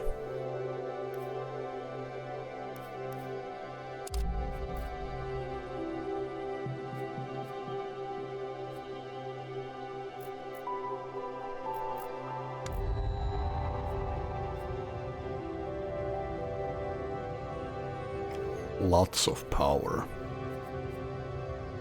Oh, that's a farm. Nice.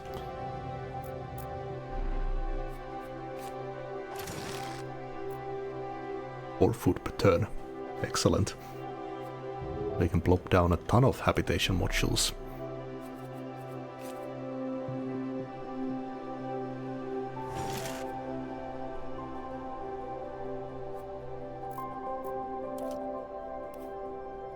Deer.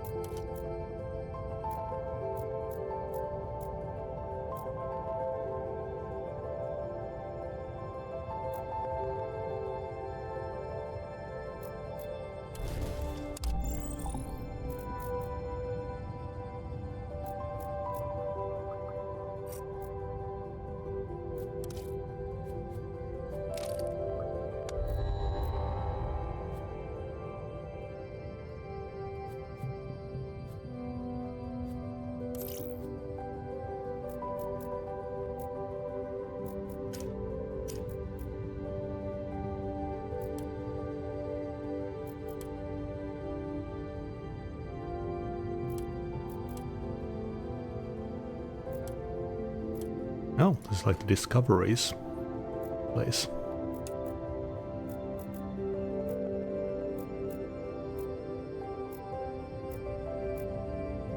In some trouble orienting myself. I don't think I had any nearby things produce more drones or stuff like that.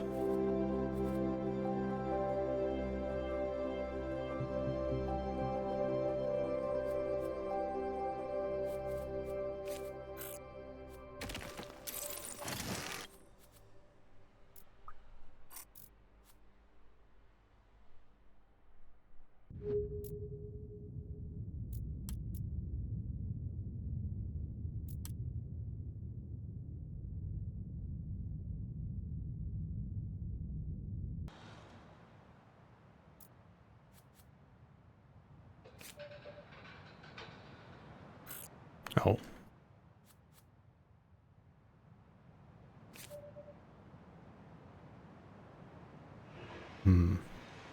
Might need to replace something with house.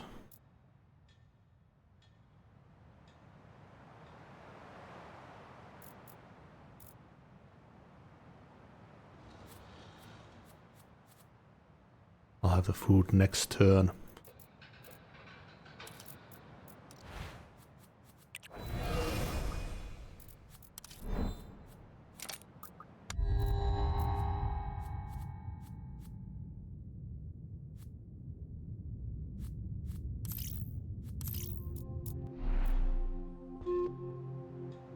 I'll replace this one tuber farm.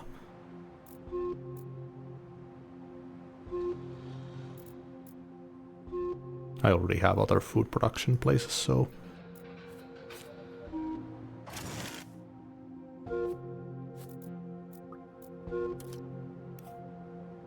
Birds of Paradise, what the fuck is that?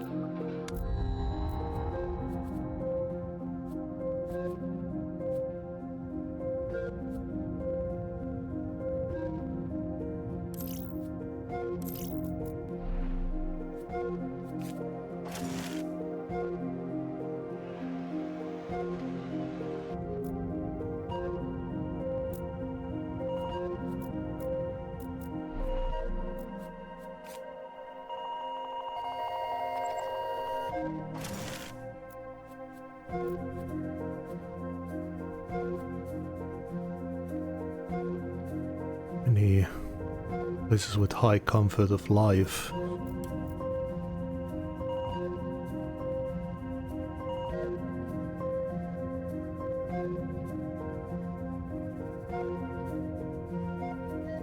That's our population place, definitely don't want it there.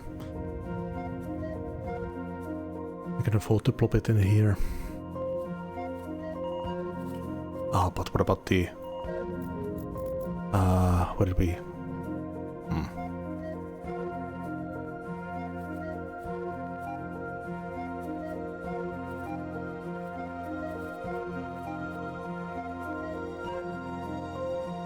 I can't plop it in here.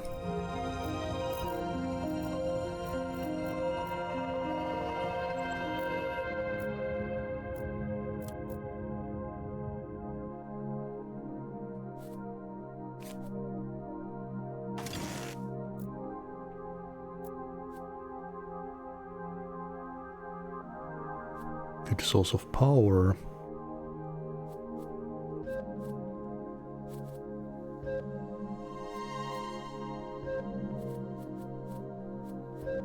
Maybe look into making a terraforming area as well. And a research city.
Science builds 3 robots in the city.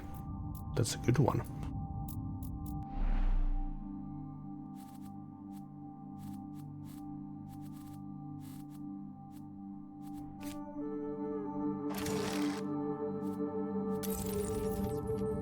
The expansion points. Holy shit.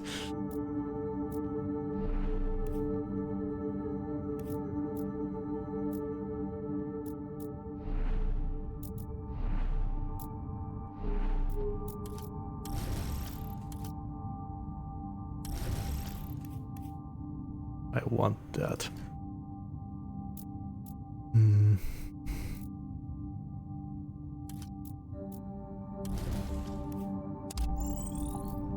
Will it get deposited in there?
Oh, election year.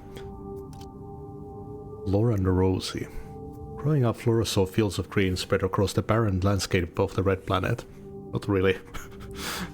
Out of fascination for the beauty of nature, she went on a sightseeing trip to Earth, the birthplace of life, but the deforestation and pollution of Earth's natural habitats disappointed her deeply. And on her return, she founded the Gardeners of Mars Ecological Association with the goal of spreading life free from human meddling on the still sparsely populated Mars. Due to her naturalist ideology, she prefers to let plants and animals evolve on their own without the use of gene technology. Asia Robinson, Space Tourism. Named after a Martian princess from an old science fiction classic, Deja grew up with the idea that Mars is a fantastic place filled with mystery and wonder. A holiday trip to Earth in her youth only strengthened that image. One visit was enough to realize the stark contrast between the two planets, and how much adventure Mars offered in comparison. When she returned, she decided to found a tourism agency and heavily advertised her services to Earthlings, offering adventurous safari trips across the dunes of the Red Planet. Unlike other interplanetary tourism agencies, she aimed for a broad middle-class clientele, cheap flights, affordable accommodation, and family-focused activities. Her business saw great success and a massive growth of the Martian tourism sector. New planet location upgrades that provide support or comfort of living provide 5 extra support per turn. Ah. You don't have built those lookout towers and stuff yet. And we can initiate a space hotel construction. 3 random resources in each of your space projects, only applied once per space project. Support. Constructing plant spreader buildings costs less nitrates. That's a really good one. Reduce the recharge time of all currently active lifeform spreader buildings by 1. Propose 2 lifeforms. I think we'll go with her. Ah, damn Hugins again.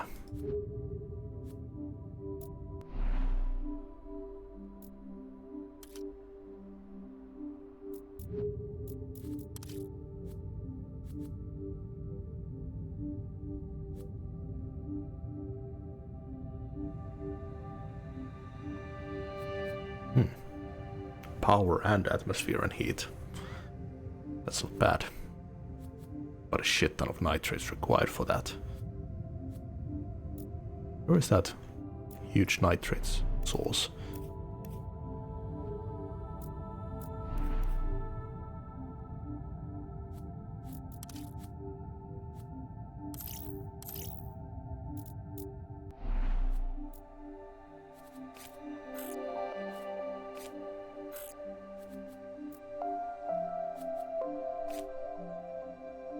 Oh, population gap.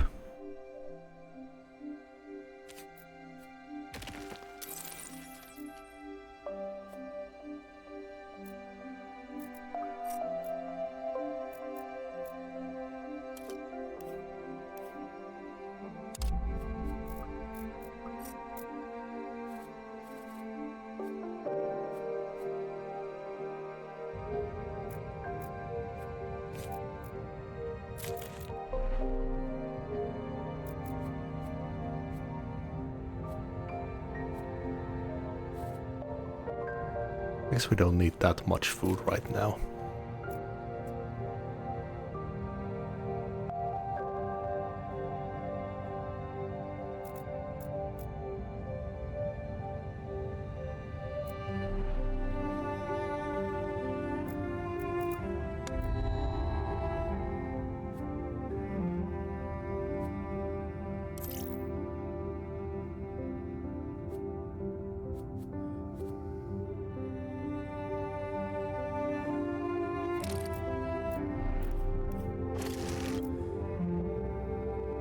Nice.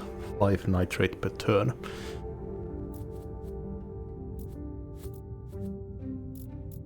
I could use a silicate mine too.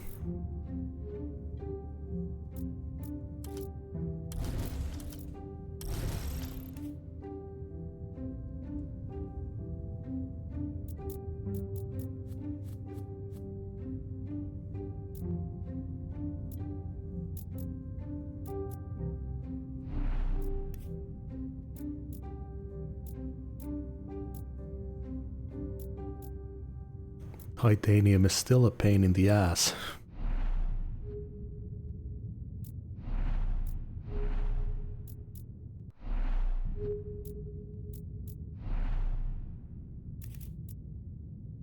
What is this location like?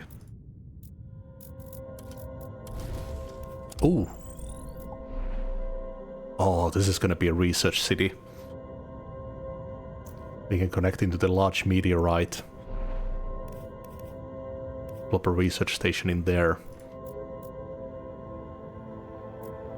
Get this large titanium deposit mined.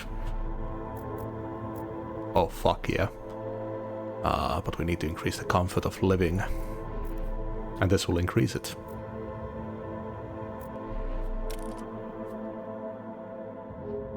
Just need to explore the adjacent locations.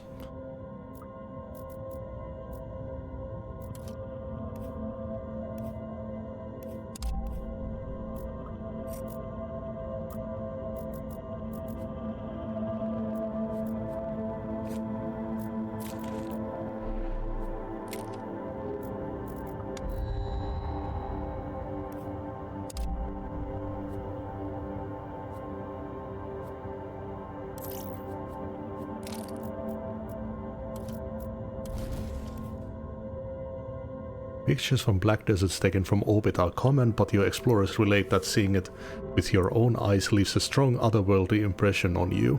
Pitch dark dunes stretch out in all directions. While the site provides incredible vistas, it could also be a good source of silicates. Could be used for wild terraforming projects.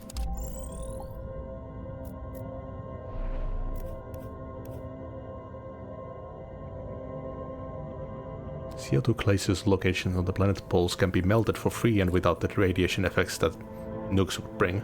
Oh, we have one of those. This is a really good place for a city. Oh, still one place more. God damn.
Oh, I finally completed the tutorial.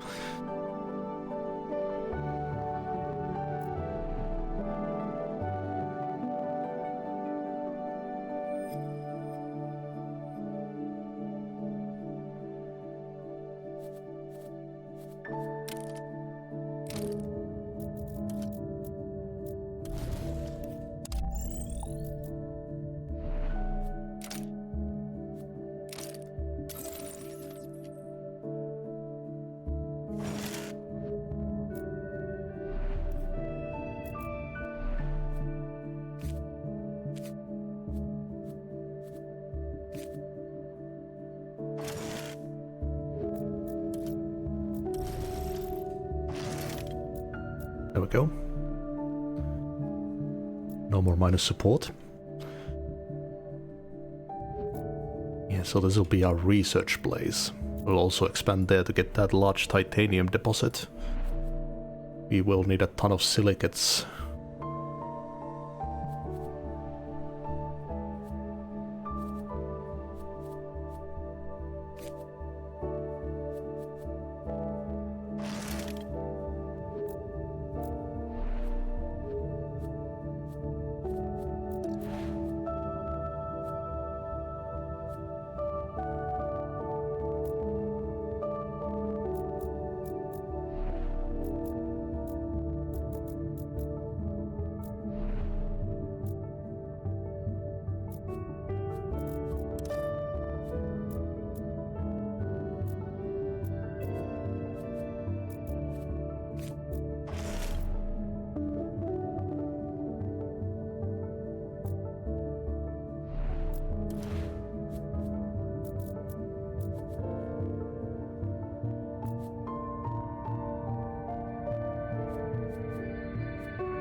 Oh crap.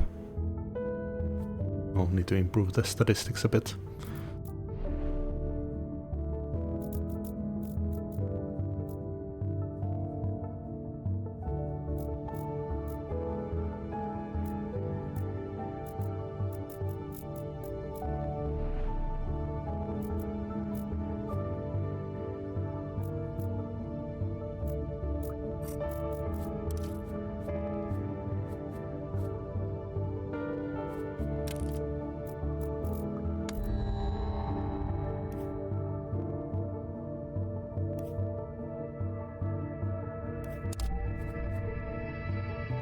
Think tank condominium.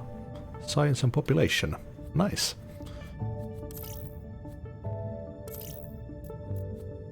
And I can research 3. I could use that place that gives you extra options.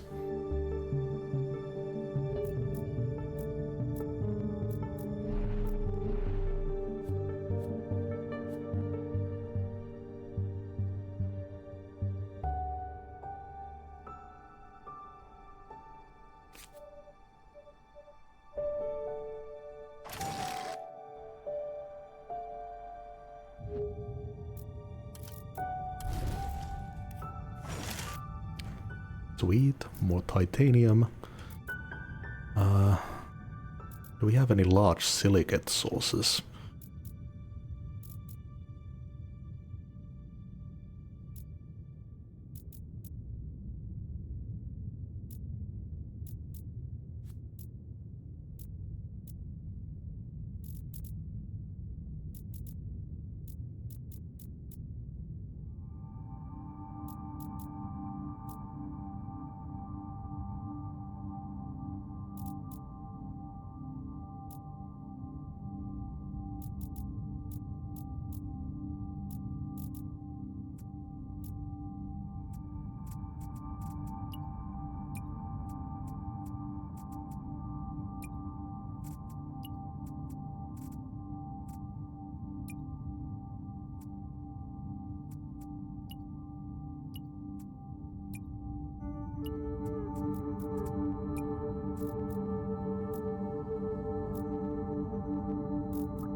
Handshake, thank you for the follow.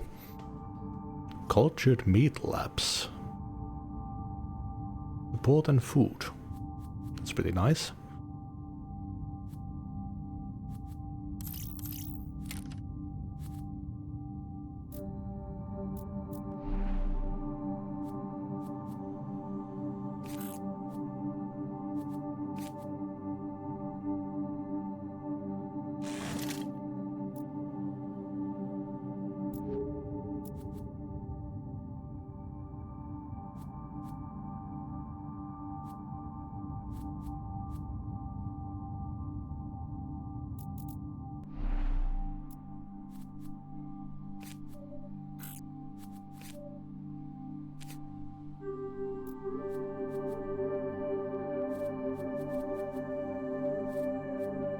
Need some more population.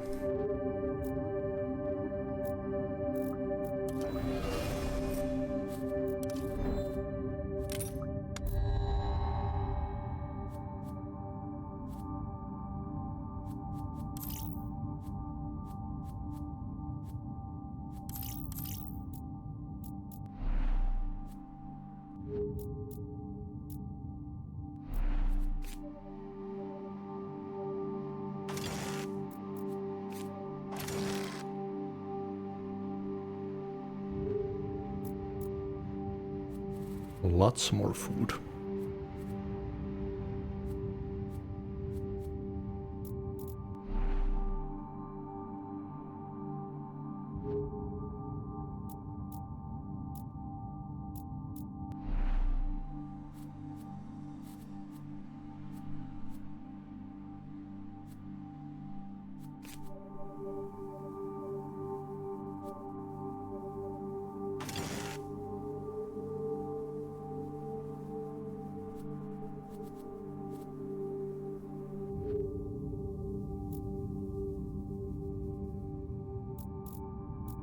A terraforming focus place. I think it would be a good idea.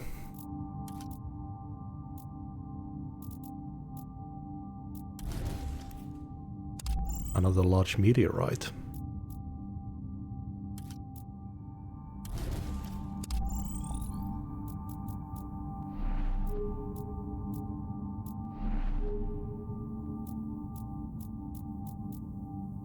Maybe here with the lava tube.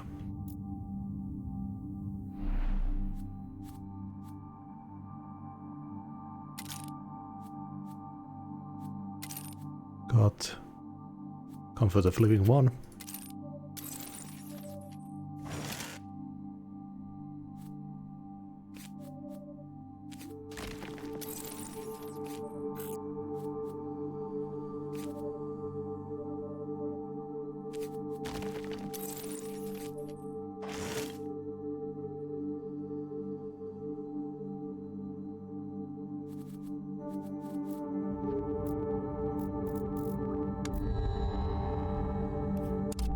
Okay, we need to get a lot more support now.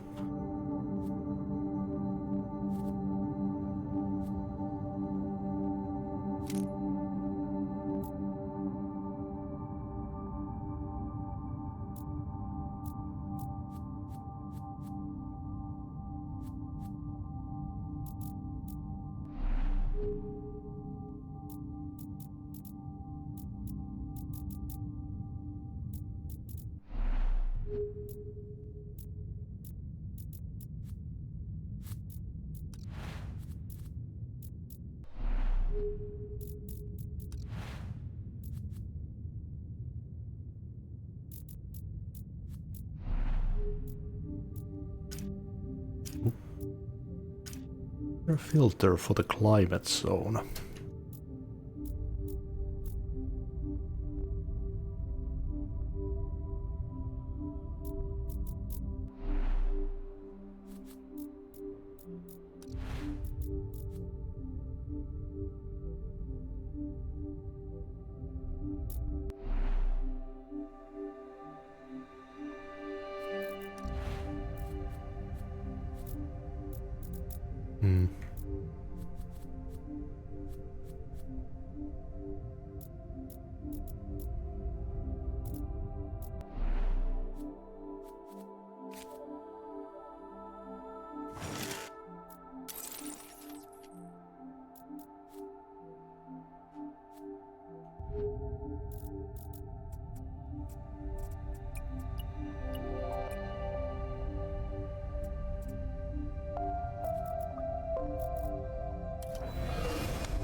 Nope, bad call. More food.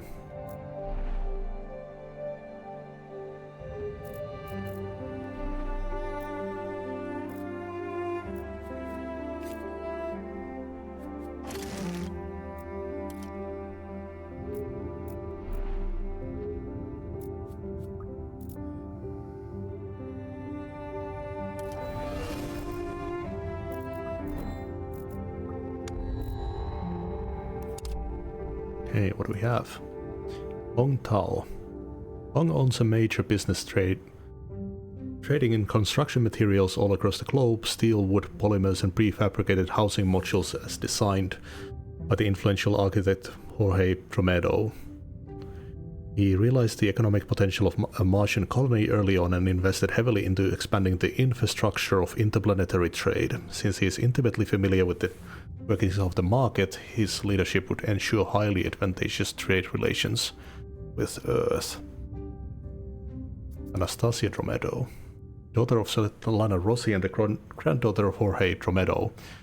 Anastasia has a great legacy to look back on. She is a proud Martian and she has long been sick of the huge influence wielded by Earthborn corporations, NGOs and governments in Martian politics. The Martian economy has grown enough to be self-sufficient, and it is time for Mars to declare independence and sever ties to Earth's greedy institutions that see it as nothing more than a colony to be exploited. If elected, Anastasia promises to lead Mars into a bright future of independence and autarky. When he found a new city gained support per turn, if it is the first city in its climate zone. Convinces the population of city that Mars should become independent. When the majority of your population is convinced, Martian independence is declared. Independence increases the global comfort of living by 1, but generates 1 negative support per turn per active trade route with Earth. Interesting. Research all projects suggested this turn. Explore a location, 5 extra projects are proposed this turn. Gain +1 power per turn for every 7 new expansions points you acquire or ocean locations you expand towards. So they're kind of the opposites.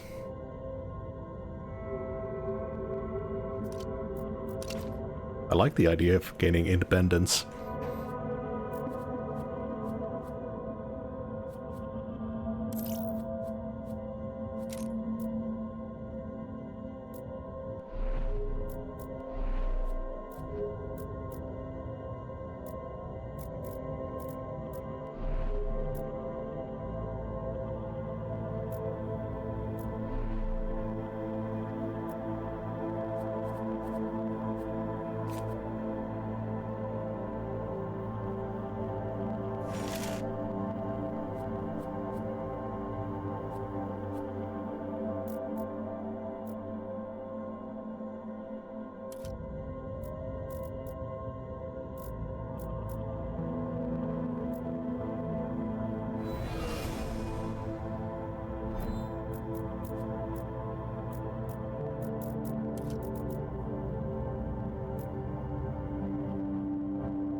Ooh, definitely want that.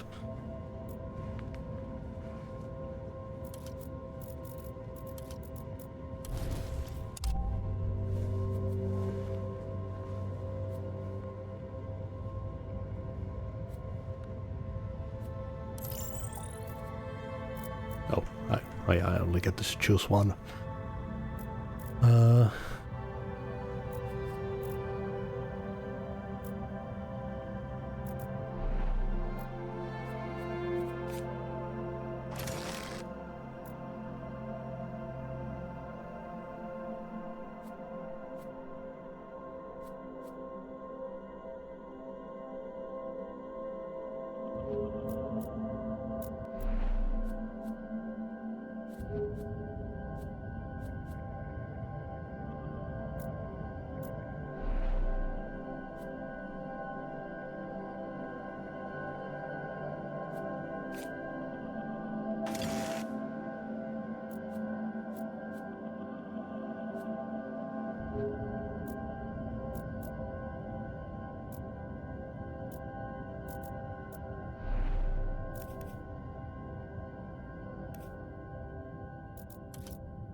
Where is that CO2 glacier?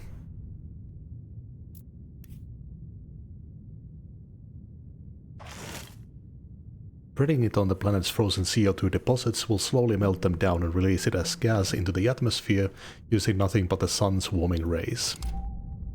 Nice.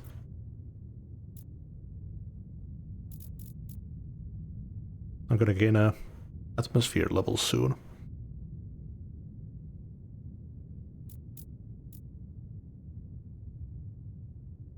Seems like I'm pretty close to a victory.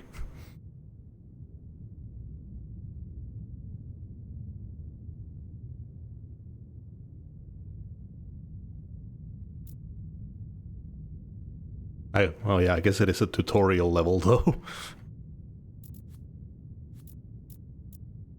So I'm guessing that I will have more runs after this, of course. It's not like complete victory in the game.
I should be doing the independence speeches before she gets retired.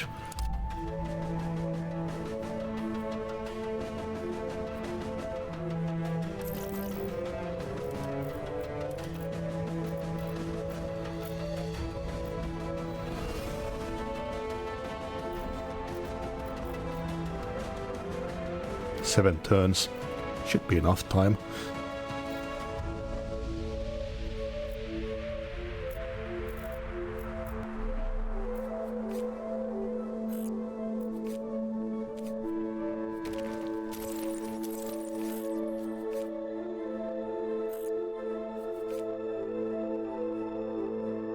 Oh, once per city.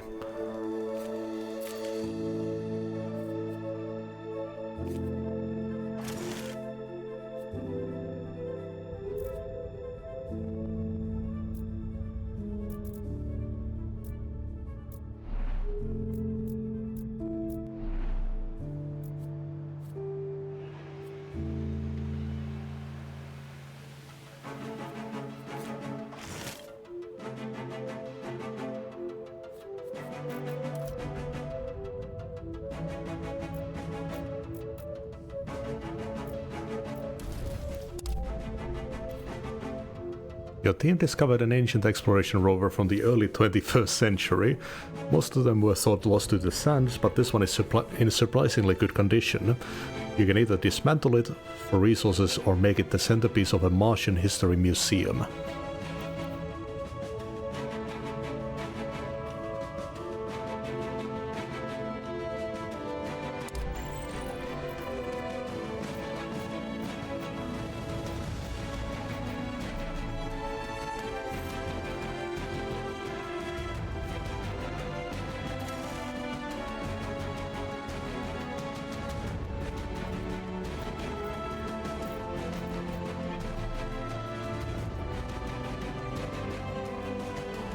The soundtrack kind of reminds me of Battletechs every now and then.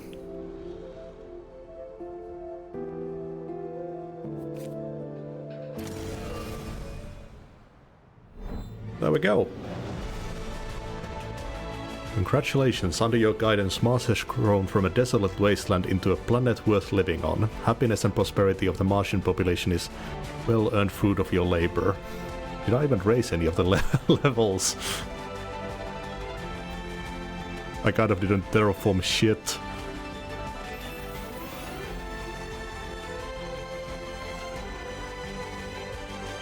You have succeeded. You managed to develop Martian civilization to a sustainable level, and your endeavors were met with approval by the governments on Earth and the settlers on Mars alike. The burgeoning Martian society is on good track to tackle the task of terraforming the planet in earnest.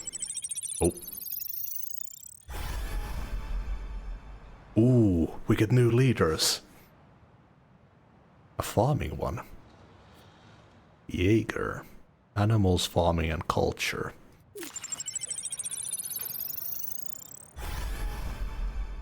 Rover Exploration Center. Gives an exploration action. Recharge time scales with distance from this exploration center.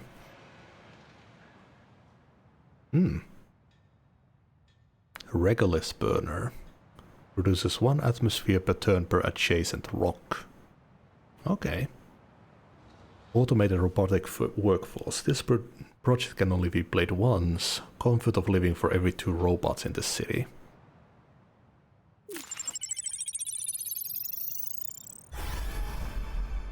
Igloos. Population is fully protected from radiation as long as the temperature in the city is negative. Project can only be played once per city. Support for every planet location upgrade, providing support or comfort of living. I think that was a skill with the tourist character too.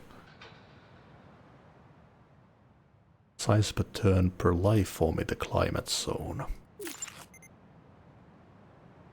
Okay. It is said that Rome was not built in a day, but Mars certainly was. The Martian colony was established in record time, far surpassing all expectations, an impressive achievement. New scenarios unlocked. So I could continue. Scores and achievements are saved and will not be impacted by continuing. No new achievements can be earned. Okay, I see. That was pretty sweet. Good start into the game. Stores are already open too, so I can get some breakfast.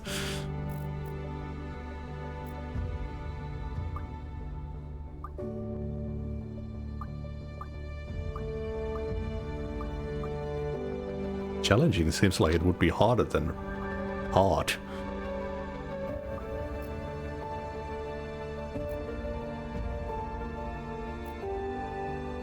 Ooh, I can already see that myself playing this quite a bit.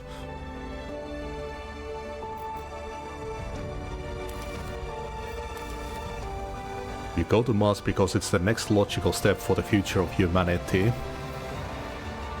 We go to Mars for profit and to sustain the luxuries we've accustomed to on Earth. Oh, this is cool. We go to Mars as gardeners of life to give it a new haven away from Earth. We go to Mars to create a second Earth and learn how to better take care of our cradle. Fully terraform Mars. Spread life. Earn 40 total life form prestige. Make sure humanity never runs out of resources. Production of... okay. Mars is only the beginning, a launchpad towards other worlds beyond our current grasp. Earn space points.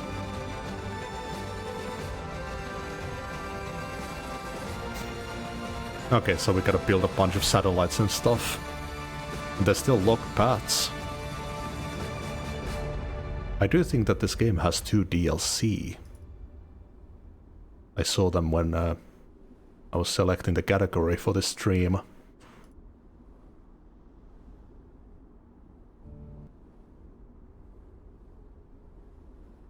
Oh no, just one. New Frontiers. Found outposts on other celestial bodies in the solar system. Ah. So we can go further than Mars. I see.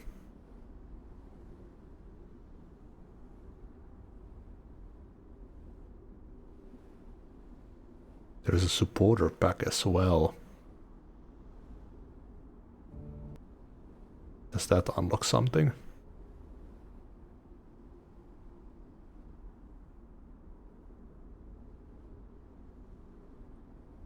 No, it's just art and music and stuff. So I guess those 2 paths are from the one expansion. How much does that cost?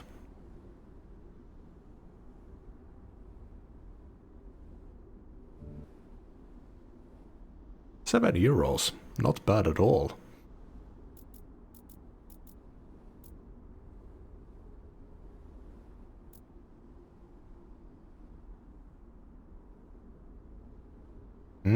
So you complete the previous difficulties by choosing the harder one.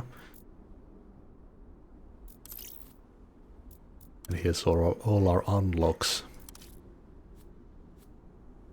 Yeah, and it's in stages since you have the descendants of the characters. That's a really cool detail actually. But the further in game you get, the more you get generations. I guess we can start with a lot more people. Just want to see this.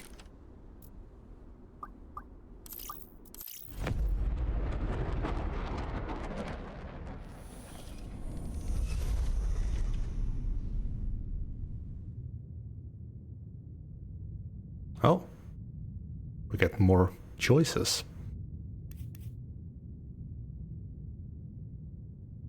Balanced. Utopian.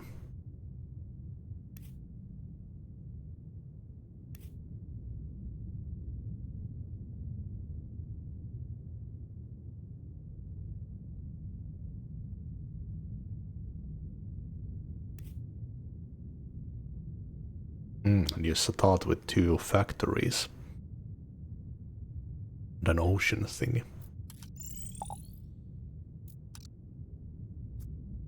Okay, you still start with rand 2 characters. Tariq grew up in a war-torn Syria and is well aware of the fragility of peace. Following an illustrious military career, he became a private security contractor concerned with providing protection for civilian populations in war zones. In time, he grew tired of the violence around him and decided to join the Mars colonization project as a security expert to help create a new society that can prevent conflicts before they break out. He believes that an ordered society would strictly enforce laws, that a strong judicial apparatus can never give rise to violent outbreaks. As long as the system itself is kept free of corruption, having spent his life at war, Mars finally offers him a chance at peace. Increase your water production by 1 for every new water you start producing. Police station. Once per city. 3 support per turn. Produces all resources a second time. This turn and generates -5 support per population. Overwork. Oh, that's really cool. I might play a bit more today. After I return from my appointment, I've got a ultrasound for my throat today. But I will, even if I don't play it today, I will absolutely play it in the coming days. Yeah. I'll see everyone for the next stream.